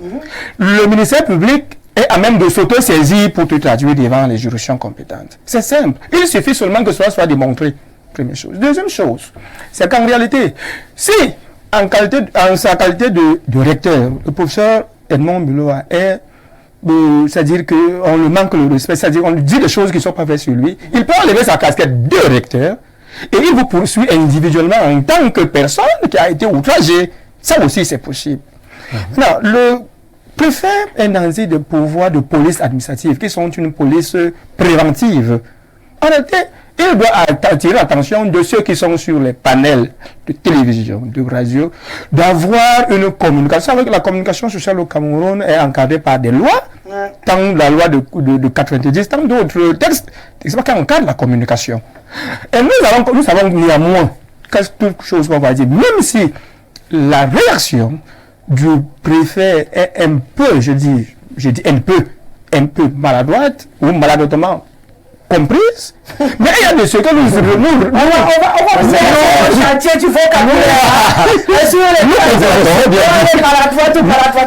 Nous constatons néanmoins, n'est-ce pas, une montée en puissance de réaction, j'allais dire animalière sur certains plateaux de télévision.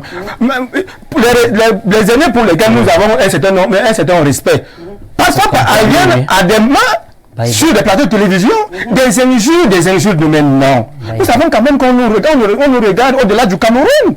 C'est l'image du Cameroun que nous vendons comme ça, mais c'est pas possible. Il faut quand même que ça s'arrête.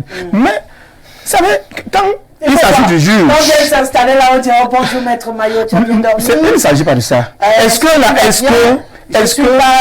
contradiction invite à l'animosité?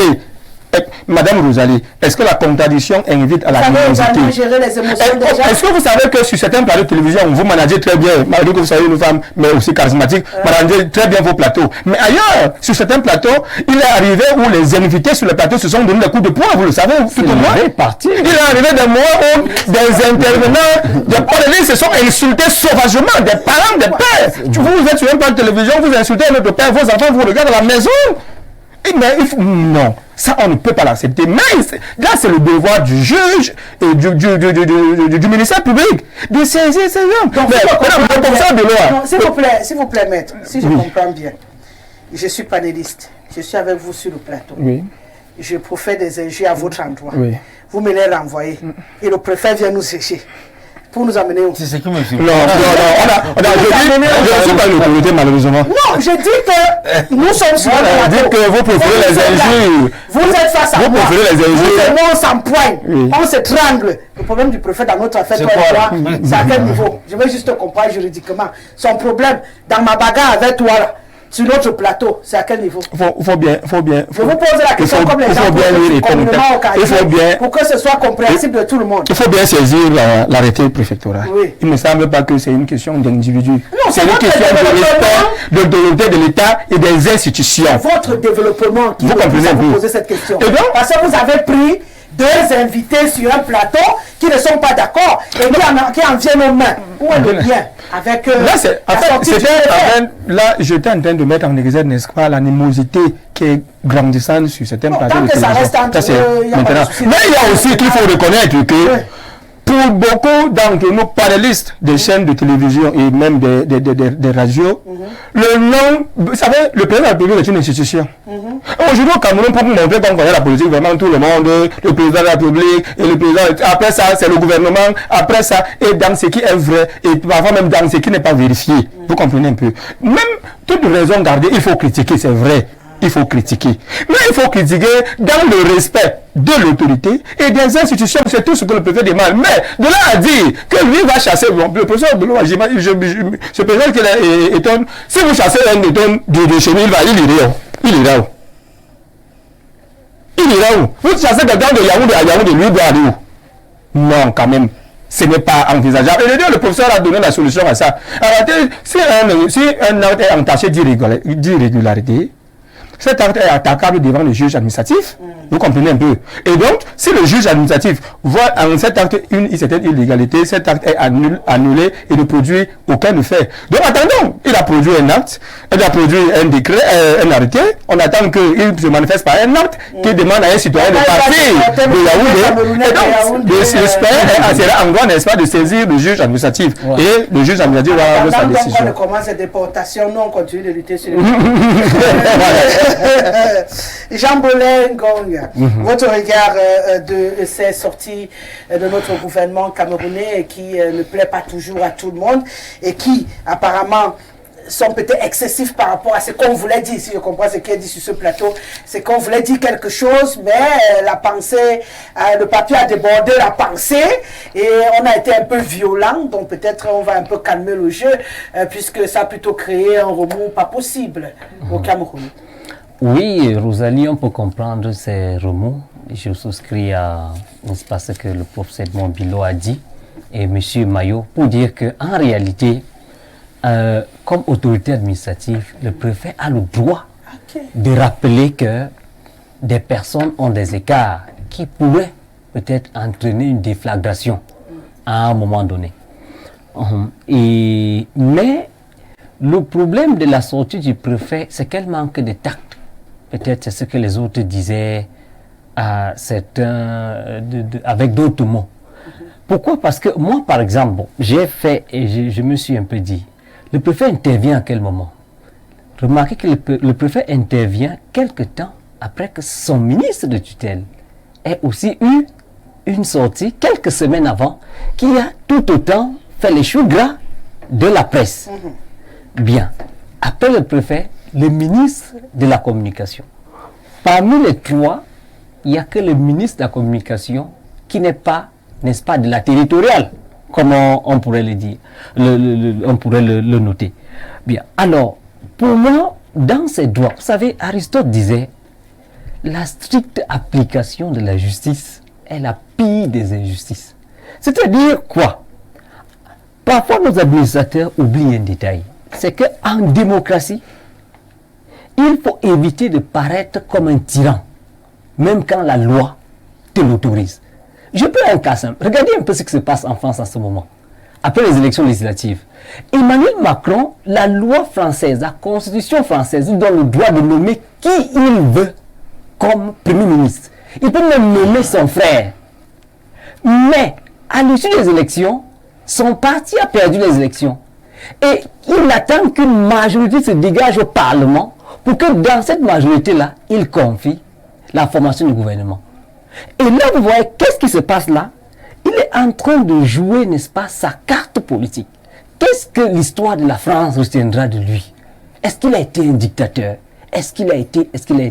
Donc, je pense que, et derrière cela, parce qu'il y a un fait, lorsqu'on parle de Yaoundé, je pense que l'erreur même que je pense la plus grave de la sortie du préfet, c'est que sa sortie est un peu spécieuse. Parce qu'en disant à Yaoundé, dans le Fundi, le sous-entendu c'est que on peut faire ailleurs. Et ça laisse une arrière-pensée, le sous-entendu étant que Yaoundé serait une zone de sécurité prioritaire. Bien. Comment le citoyen à Bamenda, qui est sous le coup et des embabos et autres, entend ça? Il peut se dire, c'est parce que je ne suis pas à Yaoundé que je suis peut-être exposé. Donc le préfet devait savoir que Yaoundé est responsable du Cameroun tout entier. Alors tout ce qui sort de Yaoundé doit être suffisamment mesuré pour que le citoyen camerounais, partout où il se trouve, se sente protégé. Et je pense que la sortie effectivement du ministre de la communication, peut-être le professeur Edmond Bilo l'a dit avec ses mots, il a essayé de ménager la chèvre et le chou. En réalité, il essayait, n'est-ce pas, de tempérer les ardeurs, vu, n'est-ce pas, ce que ça a pu provoquer. Et vous, à la fin, la dernière phrase du ministre de la communauté dit à la responsabilité de tous. Tous, c'est le tous là qui est très important. Oui, tous. Parmi nous tous là, le préfet du Fundi est parmi. Oui. Donc, tout le monde est concerné. Donc, je pense que nos administrateurs, parfois, ils doivent veiller, n'est-ce pas, à une chose. Nous sommes au contexte, la situation du pays dans lequel ils sont. Nous sommes en démocratie. Et en démocratie, parfois, même des choses qui sont autorisées dans les textes, lorsque vous le dites, vous passez parfois comme un tyran. Le citoyen qui est, je ne sais où, en Gokmapoubi ou au Mayonouti, lui, quand il lit ça, il se dit, waouh, qu'est-ce qu'on est en train de faire là? On nous interdit déjà de parler quand on est à Yaoundé. On n'allait pas lui dire que va lire la loi autorise au préfet de faire cela. Il n'ira jamais la lire. Lui, il a vu un acte. Et je termine donc en donnant peut-être un conseil, que ce soit aux hommes politiques ou aux administrateurs, c'est de savoir communiquer. Et c'est un sérieux problème, c'est-à-dire que ce soit au Cameroun comme en Afrique. La communication politique est un art de dire des choses de manière à ce que on se sente dans le régime politique de notre pays. Parce que lorsque vous dites une chose, les interprétations deviennent différentes. Et savoir que on peut même avoir parmi nous des personnes qui communiquent et qui dissuadent même ceux qui ont l'intention d'appeler au soulèvement. Parce que moi, personnellement, il est rare, je n'ai pas encore entendu, j'ai bien entendu quelque chose qui peut être interprété comme des appels à la sédition par certains dirigeants politiques, mais il n'était pas sur les chaînes de plateau. C'est-à-dire, il a donné une conférence, soit dans sa maison, et puis il a dit cela, il a fait un TikTok, mais sur un plateau de télévision, un citoyen dit ouvertement que levons-nous. Moi, je n'ai jamais entendu cela. Mais en tout cas, d'ici 2027, tout serait possible. Il faut quand même dire aux téléspectateurs qu'il est arrivé qu'un responsable politique sur une chaîne de télévision dise qu'on va rendre le Cameroun ingouvernable. Vous savez, Albert Zongang, qui était de mon parti avant et qui est maintenant de MRC, l'a dit sur les chaînes de la télévision. Et ça a été repris en boucle par plusieurs autres chaînes de télévision. Oui. Donc, quand un citoyen dit une chose comme celle-là, c'est normal que la territoriale se sente mal à l'aise. Quand on va rendre le Cameroun ingouvernable. Ingouvernable, oui, oui. En quoi faisant? Ça renvoie ça renvoie à l'appel à une insurrection. C'est ça que ça veut dire. Ça renvoie à des soulèvements, à l'appel à des soulèvements incessants. Donc, la meilleure façon de rendre le Cameroun ingouvernable, c'est juste par cette façon-là? Oui, on peut rendre le Cameroun ingouvernable si les gens sont tout le temps dans la rue. Hein? Si les gens ont peur de sortir parce qu'on va les agresser. Si les hommes d'affaires ont peur que leurs boutiques, leurs marchandises vont être brûlées. Ça peut déstabiliser un pays. C'est-à-dire que le pays devient déstabilisé de fait. Donc, ce genre de discours-là est de nature à rendre la territoriale, n'est-ce pas, à mettre la territoriale mal à l'aise. J'ai une dernière question. Est-ce que le droit de grève existe au Cameroun? Bien sûr. Oui. On fait la grève dans la chambre ou on sort? Non, les gens ils peuvent faire la grève. Maintenant, il faut l'annoncer aux autorités. Est-ce qu'on peut faire des grèves ou pas? C'est juste ça. Si, on peut. Donc on peut sortir et faire des grèves. Bien sûr. D'accord. Mais la loi encadre ça. La grève si vous faites la grève. Si je grève, la santé grève, je crois pas quoi, la police grève, et qu'on grève tous au même moment. C'est des grèves. C'est des grèves. Oui. D'accord. Mais la grève, il faut la police ne va pas gréver. Non. La grève, il faut l'annoncer. Voilà. C'est la même chose. Parce que c'est la police qui va garantir que rien de fâcheux n'arrive à quelqu'un.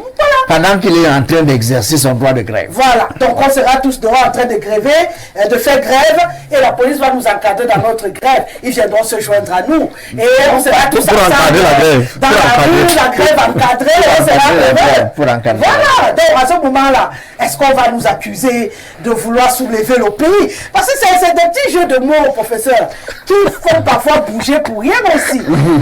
Peut-être parce qu'on n'a pas la culture de faire grève au Cameroun que ça fait peur aussi. Hein. On a vu les maillots jaunes en France, on a vu les agriculteurs qui ont barré la route pour manifester leur colère. Le président est parti discuter avec eux.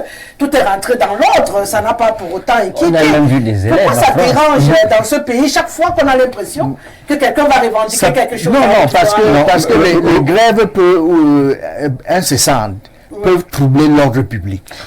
C'est une grève. Pourquoi on a prévu donc dans notre constitution la grève si on savait que ça allait faire comme ça? On avait qu'à annuler, hein. Si on a prévu, on doit se préparer à cette éventualité. Madame Rosalie, j'aimerais ajouter quelque chose. Non, je suis ici. Je suis ici. Sinon, après, les autres vont me toiser aussi. Ayouk, le gouvernement, on demande de stopper votre façon de parler. Hein. Je trouvais des mots très, très, très francisés comme Maître Maillot fouillait tout à l'heure. C'est pas évident, mais c'est l'exercice auquel on vous appelle aujourd'hui. Et d'essayer de trouver des mots tendres. Il ne faut plus être très très violent dans le vocabulaire, c'est ça mon professeur? Oui. Dans le genre, Popier n'a rien fait en 42 ans, non. Dites-le, il s'est battu, il a un peu, donc il faut nuancer, il faut dire ça. Il n'a rien fait, c'est quand même faux.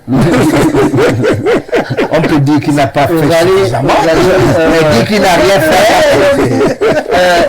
Tous les experts en droit ici au Cameroun ont démontré que la sortie des préfets n'était pas... L'OTAN n'était pas appropriée et l'OTAN. Je ne suis pas un expert en droit et je voulais juste te dire, le préfet, il incarne la morale collective. Le problème des Camerounais est ailleurs. Juste le problème du Cameroun est ailleurs. Cette pouvoir qui est excessif, qui est centralisé autour de la présence de la République, alors qu'il y a la décentralisation du pouvoir, qui n'est pas effective. Voilà les problèmes des Camerounais. Cherchez des Camerounais, de 10 millions de Camerounais là qui n'arrivent pas à manger. Ils sont plus de 10 millions. Oui. Ils sont plus de 10 millions. Comment au moins 30 millions. Non, 10 millions qui n'arrivent pas à manger. Les Camerounais se plaignent. Il veut là où il peut même se cacher la tête après avoir sorti le matin, aller se débrouiller comme se débrouille. Quand il rentre, il va avec sa petite famille, retrouver sa petite famille, il se cache devant un abri. Voilà les problèmes des Camerounais. L'eau potable, comment il peut chercher quand il est, comme à part le passé, le professeur Savon avait les bonnes fontaines. L'eau potable coulait là, quand il rentre comme ça, tu n'as pas besoin de dépenser l'argent pour acheter tout et achète même l'eau. Ils ont besoin de l'eau potable. Cette cultivateur qui est au village là, et la cultivatrice qui cultive tous les ans, qui à la fin, lors de ces récoltes, c'est au moins la moitié pour eux son champ parce qu'il n'y a pas de routes. Même les routes qui sont créées ne sont pas aménagées. Voilà tant de problèmes qui poussent les Camerounais. Écoutez, la bouche qui mange ne maudit pas. Et même s'il maudit, vous savez ce qui arrive. Cette malédiction rentre en lui-même. La bouche qui mange ne maudit pas. Oui. Donc le problème des Camerounais est ailleurs. Donc les problèmes injurieux viennent de la condition de vie des Camerounais. Les conditions de vie, lorsque quelqu'un est là, il se sent abandonné à lui-même, il n'a pas d'issue, on dit en anglais, hope, il n'a plus d'espoir. Surtout, directement, il devient, je ne sais pas, nerveux, violent, dans l'amertume, il se laisse emporter par l'amertume. Donc le problème des Camerounais est de ce côté. Moi, je vais interpeller de regarder plutôt de ce côté-là. Comment faire pour rendre la vie à tous ces Camerounais-là, à nous, tous les Camerounais qui souffrent, qu'on a besoin de sortir de cette souffrance, de la misère. Est-ce qu'à nos jours, on devait encore avoir les Camerounais qui vivent dans la misère, qui n'arrivent pas à manger 100 francs par jour? Est-ce que c'est... Vous trouvez ça normal? Et lorsque quelqu'un comme celui-là, il se lève le matin, vous croyez quel est son état d'esprit? Quel est son état d'esprit? Voilà des choses qu'on devait adresser à chaque moment où il sort. Il doit savoir ce qu'il doit dire au Camerounais. Au moins pour apaiser les Camerounais, ce n'est pas bon. Je dis, peut-être, on ne sait pas. Ah, il y a les gouverneurs qui sont déjà, qui devaient dire rien. Peut-être ils cherchaient une promotion, peut-être il a mis longtemps comme préfet, peut-être chercher à monter comme gouverneur, je ne sais pas. Mais oui, tel que je connais le prophète, que je connais depuis qu'il est ici, vous et moi.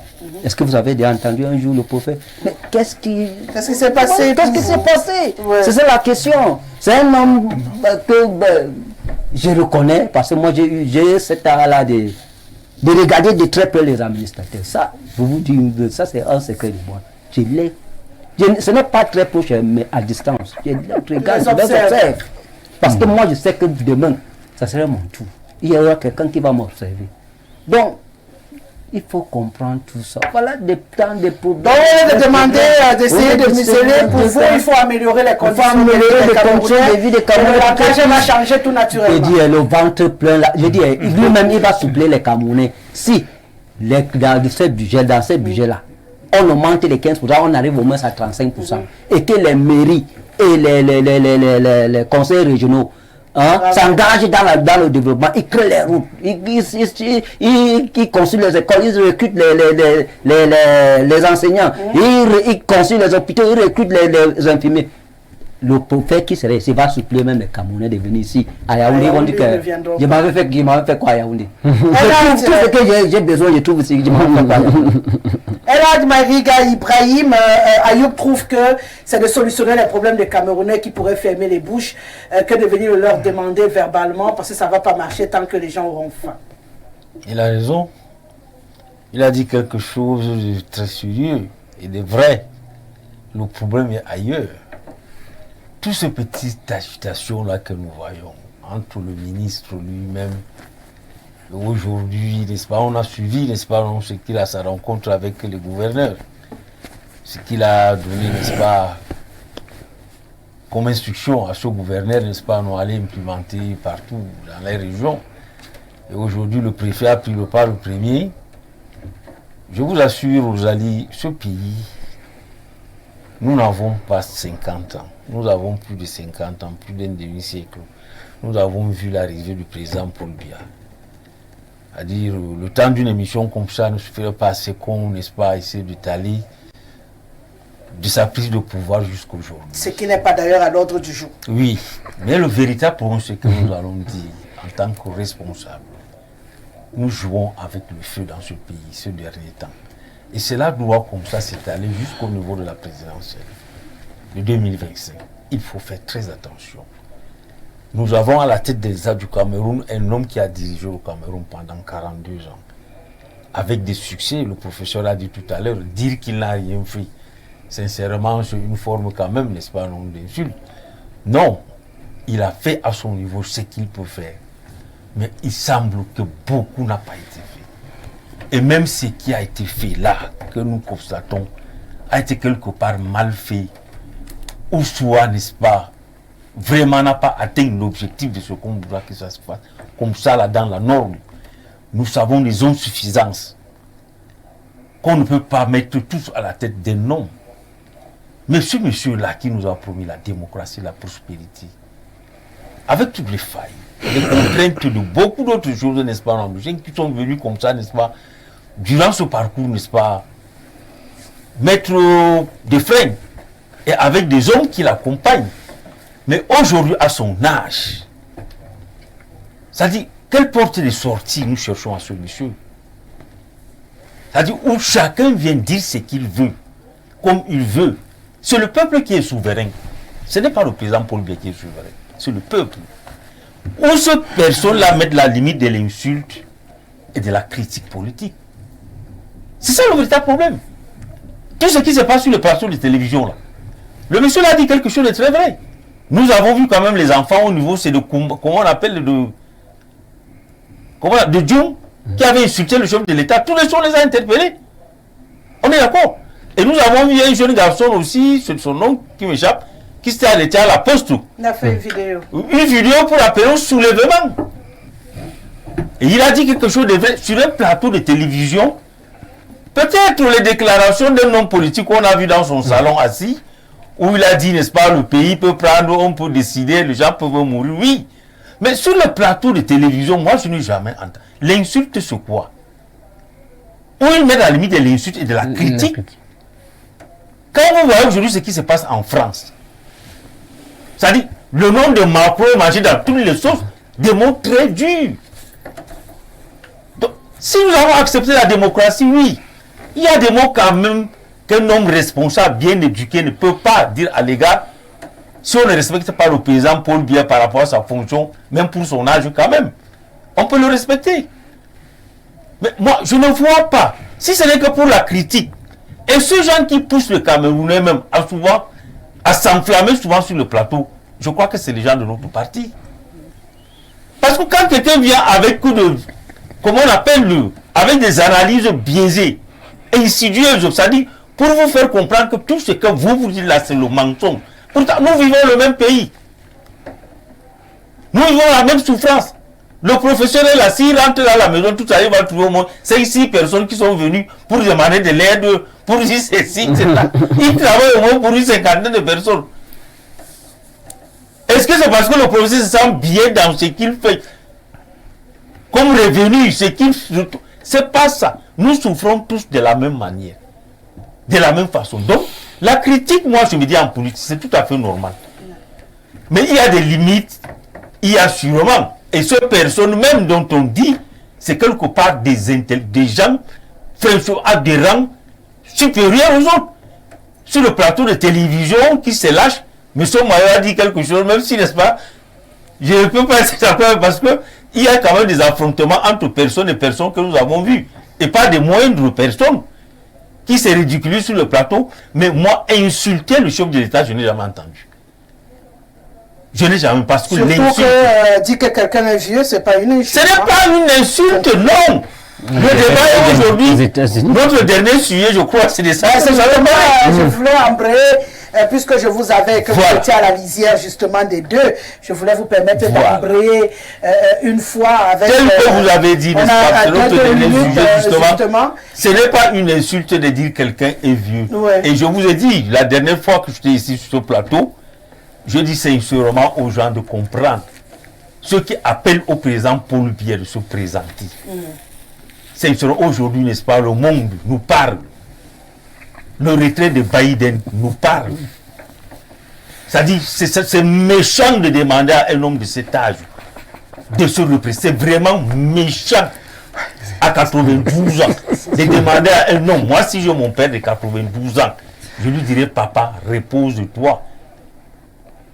Hier, je suivais là quelqu'un qui se rend ridicule, comme je dis, des analyses, les gens croient que nous sommes des autres bêtes, parce qu'ils ne savent pas que nous voyons ce qui se passe. Les sorties du président Paul Biya, on a vu, lors du défilé de 20 mai, on nous coupe les images. On voit quelqu'un assis seulement sur la chaise, on coupe les images, on ne voit pas certains gestes et tout. Et comme c'est quelqu'un qui ne parle même pas. Si pour Biden, ça s'est vu, c'est parce que c'est un homme actif. On le voit un peu partout. Et il s'adresse aux gens de gauche à droite. Mais le président, on ne le voit pas. On n'a même pas besoin de le dire. Le président Paul Biya, c'est un homme.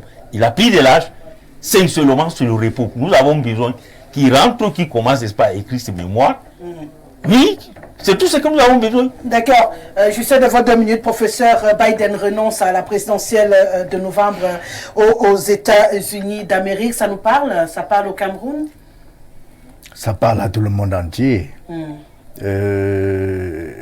On avait vu ça venir parce que aux États-Unis, il faut avoir beaucoup de moyens financiers pour conduire une campagne présidentielle. Et beaucoup de donateurs avaient dit qu'ils retiraient leur soutien au président Joe Biden. Beaucoup d'hommes influents du Parti démocrate lui disaient de jeter l'éponge. Et je pense que le plus grand catalyseur, c'est le Covid. Quand il a été encore attaqué par le Covid, parce qu'il avait d'abord été attaqué une fois par le Covid. Et là, on lui a dit non, il faut laisser tomber. Il a laissé tomber. Je crois que Biden, avec toutes ses capacités, aurait pu faire une campagne extraordinaire. C'est un grand tribun, il parle très bien, il s'exprime très bien, il communique très bien, mais il était diminué. Il était diminué, oui.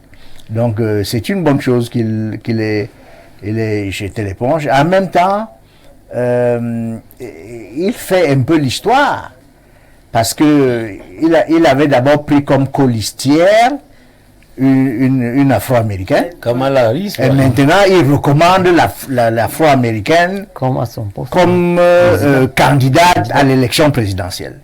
Donc, c'est un homme qui est entré dans l'histoire. Et personne ne pourra l'oublier. D'accord. Maître Mayo, j'essaie de vos 2 minutes. Oui. Joe Biden décide de jeter l'éponge, un peu sous pression ou peut-être un peu volontairement, mais une nouvelle qui fait écho quand même un peu partout, notamment au Cameroun.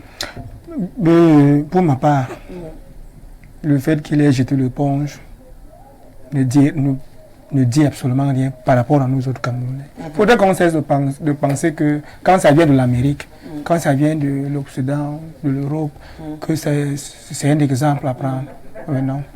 Nous avons aujourd'hui en Afrique, nous vivons, n'est-ce pas, une ère de changement et d'alternance qui voudrait que les jeunes prennent la relève. Quand vous voyez les pays, bon, bien que ça soit pas des méthodes peu catholiques, j'allais même dire anticonstitutionnelles, quand vous savez que dans beaucoup de ces pays, beaucoup de ces jeunes sont arrivés au pouvoir au moyen des coups d'État. Mais à la suite de ça, il y a quand même que ceux-là ont quand même pris la main. Ils sont en train de diriger ces pays au jour d'aujourd'hui pour certaines des mains de fer. Et donc, vous savez, après la famille George Bush, enfin la famille Bush, c'était autour de Obama, qui a beaucoup travaillé pour le changement de la mentalité. Mais curieusement, pendant son mandat, on lui a mis beaucoup de cailloux dans les chaussures, au point où il y avait beaucoup d'assassinats. Vous entendez, on a tué une afro-américaine là-bas, on a tué. Et vous savez qu'en Amérique, c'est une politique de lobby de placement. Quand les lobbies vous lâchent, soyez fort, le professeur a évoqué l'aspect santé. Dans les lobbies, on ne pouvez plus. Parce qu'en réalité, il s'agit là, n'est-ce pas, des contrats qui ne sont pas visibles. C'est-à-dire, on vous parle vous savez, ce que Bush avait fait, le dernier Bush, ce qu'il avait fait, vous savez, pendant à son temps, il y avait les guerres partout. La guerre en Irak, la guerre à ceci. Et l'Amérique a vu non, là où nous sommes là, l'Amérique est en guerre presque avec tout le monde entier. Il faudrait qu'on arrête quand même et qu'on se repositionne. Parce que l'Amérique avait des ennemis partout. Il fallait donc maintenant qu'on mette quelqu'un comme Obama pour venir apaiser. Et dès qu'Obama a pris le pouvoir, Obama a commencé à retirer les armées américaines dans beaucoup de pays, et surtout en Asie. Et après cela, vous avez vu que ce que Trump, comme Trump est arrivé, lui, il a versé dans le cinéma. Il a commencé à faire son one man show. On lui a dit, bon, ok, ça cesse comme ça. Il a donc échoué devant celui-ci. Et lui, son cas aujourd'hui, je suis persuadé que ce n'est pas beaucoup plus la maladie autre. En Amérique, lorsque les lobbies te lâchent, tu ne peux plus rien. Que de simuler, il a préféré les jeter l'éponge. Sans argent, il ne peut pas faire campagne. Mais ce sont les lobbies qui financent généralement prof. Oui, c'est ce que j'ai dit. On dit la même chose. Voilà, il faudrait bien donc que les lobbies justifient pourquoi on lâche quelqu'un. On lâche pas. Non, on l'a lâché parce qu'il était malade. On l'a interpellé par sa maladie, au manque qu'il commençait à avoir un public. Les lobbies ne retirent pas son argent parce que non. Donc on suppose que c'est les investisseurs. Ils mettent l'argent parce qu'ils vont gagner des marchés. Voilà, Jean Bolingon. Il dit que ça ne parle pas au Cameroun, à votre avis, ça parle au Cameroun? Il y a des gens... depuis que Kamala Harris a déjà récolté ses 46 millions de dollars. Mm. Je pense que ça parle au Cameroun, mais je doute fort que le Cameroun écoute. Parce qu'en Afrique et au Cameroun, le pouvoir est entouré de beaucoup de mystiques. C'est-à-dire, quand je parle de mystique, c'est l'image qu'on a du pouvoir en Afrique. C'est-à-dire, en Afrique, le pouvoir finit souvent par déboucher sur des hommes providentiels. Et on a le sentiment que lui, il faut qu'il reste là. Donc, en réalité, je pense que Biden est parti du fait des réalités de sa société C'est un homme qui personnellement j'aime beaucoup parce que Biden, c'est le plus jeune sénateur de l'histoire des États-Unis et le plus vieux président en même temps. Il a réussi à penser toutes les plaies que Donald Trump avait laissées avec l'Europe et autres. Mais il s'en va et il désigne Kamala Harris qui certainement va prendre la candidature du parti, même comme je pense qu'il y a de fortes chances qu'elle perde. Parce que, bon, Trump est... Rien ne jouer. Trump est c'est un homme qui a du vent, on peut penser au moment. Mais en rapport avec le Cameroun, je pense que, comme certains l'ont dit avant moi, le dirigeant du Cameroun a beaucoup fait. Et je crois qu'il n'a même pas forcément besoin que son entourage donne des conseils. Je rappelle qu'au Cameroun, l'entourage de Paul Biya, lui, est très inférieur. C'est-à-dire, quand Paul Biya nomme un conseiller, quand le président Paul Biya nomme un conseiller, c'est pour des raisons de forme. Je ne pense pas qu'il y ait un homme au Cameroun qui puisse conseiller le président. Il est au-dessus de tout ce monde. Donc, il sera tout seul à sagesse, il a une conscience et il pourra agir comme il... Alors qu'il n'y a personne capable de faire pression sur le président, puisque tous lui seront vous êtes un conseiller. En conclusion de course, on n'aura pas la situation des États-Unis au Cameroun, parce que là-bas, on a les lobbying et autres qui ont fait pression, Biden a renoncé. Au Cameroun, c'est pas possible. Rosalie, il faut comprendre l'homme. Dans le monde, aux États-Unis, l'homme, il atteint la maturité. Le monde des professionnels américains, c'est un monde de la maturité. L'homme doit être spirituellement, moralement et politiquement mature.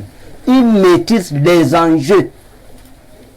Aux États-Unis, c'est America First, donc l'Amérique d'abord.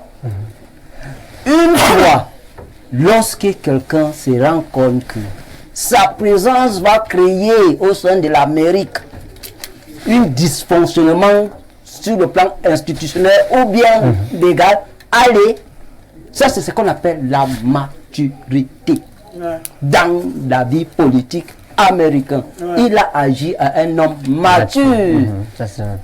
Oui, pour faire passer les intérêts du pays. Non, pas encore. Vraiment, on est encore en train de bâtir. Le Cameroun, c'est un pays en voie de développement. Le Cameroun n'est même pas un pays semi-développé. En voie de développement. Ce n'est pas le pauvre qui va me démontrer le contraire. Il y a des pays en voie de développement, les pays semi-développés et les pays développés. L'Amérique, c'est un pays développé, ce n'est pas un pays semi-développé. Donc, ça veut dire qu'il y a des hommes développés mentalement, moralement, spirituellement et intellectuellement. Ils sont développés. Alors, les intellectuels jouent leur rôle. Chacun joue son rôle. Chacun on dit ça au capitalisme, le seul langage. Vous avez vu même au Sénégal, les intellectuels ont joué leur rôle. Oui, chacun a son rôle à jouer. Voilà, ils sont dans l'environnement où chacun participe. Et on tient en compte la participation de tout le monde. C'est terrible. C'est comme ça. Donc, moi, je ne pense pas que ça nous parle. Il faut repenser. En même temps, l'alternance au pouvoir suprême n'est pas obligatoire. Mais comprendre, c'est autre chose. En démocratie, l'alternance au pouvoir suprême n'est pas une obligation. Qu'est-ce qui vous a empêché de parler? Merci. Parlez comme les Sénégalais, parlez comme les Américains. Nous sommes en démocratie. Merci, professeur Edmond. Merci Mariga Ibrahim, merci à Jean Bolengon et merci à Maître Jules. Comme les Sénégalais. On va se dire que pour ce lundi, merci à Ismaël qui était derrière la caméra. Il a un comité de Célestin Tomo, bien entendu, Belvas l'a réalisé. On se donne rendez-vous demain lorsqu'il sera 17h. Je vous laisse en compagnie d'Hermine Louga pour le journal en anglais. Sortez couverts. À demain.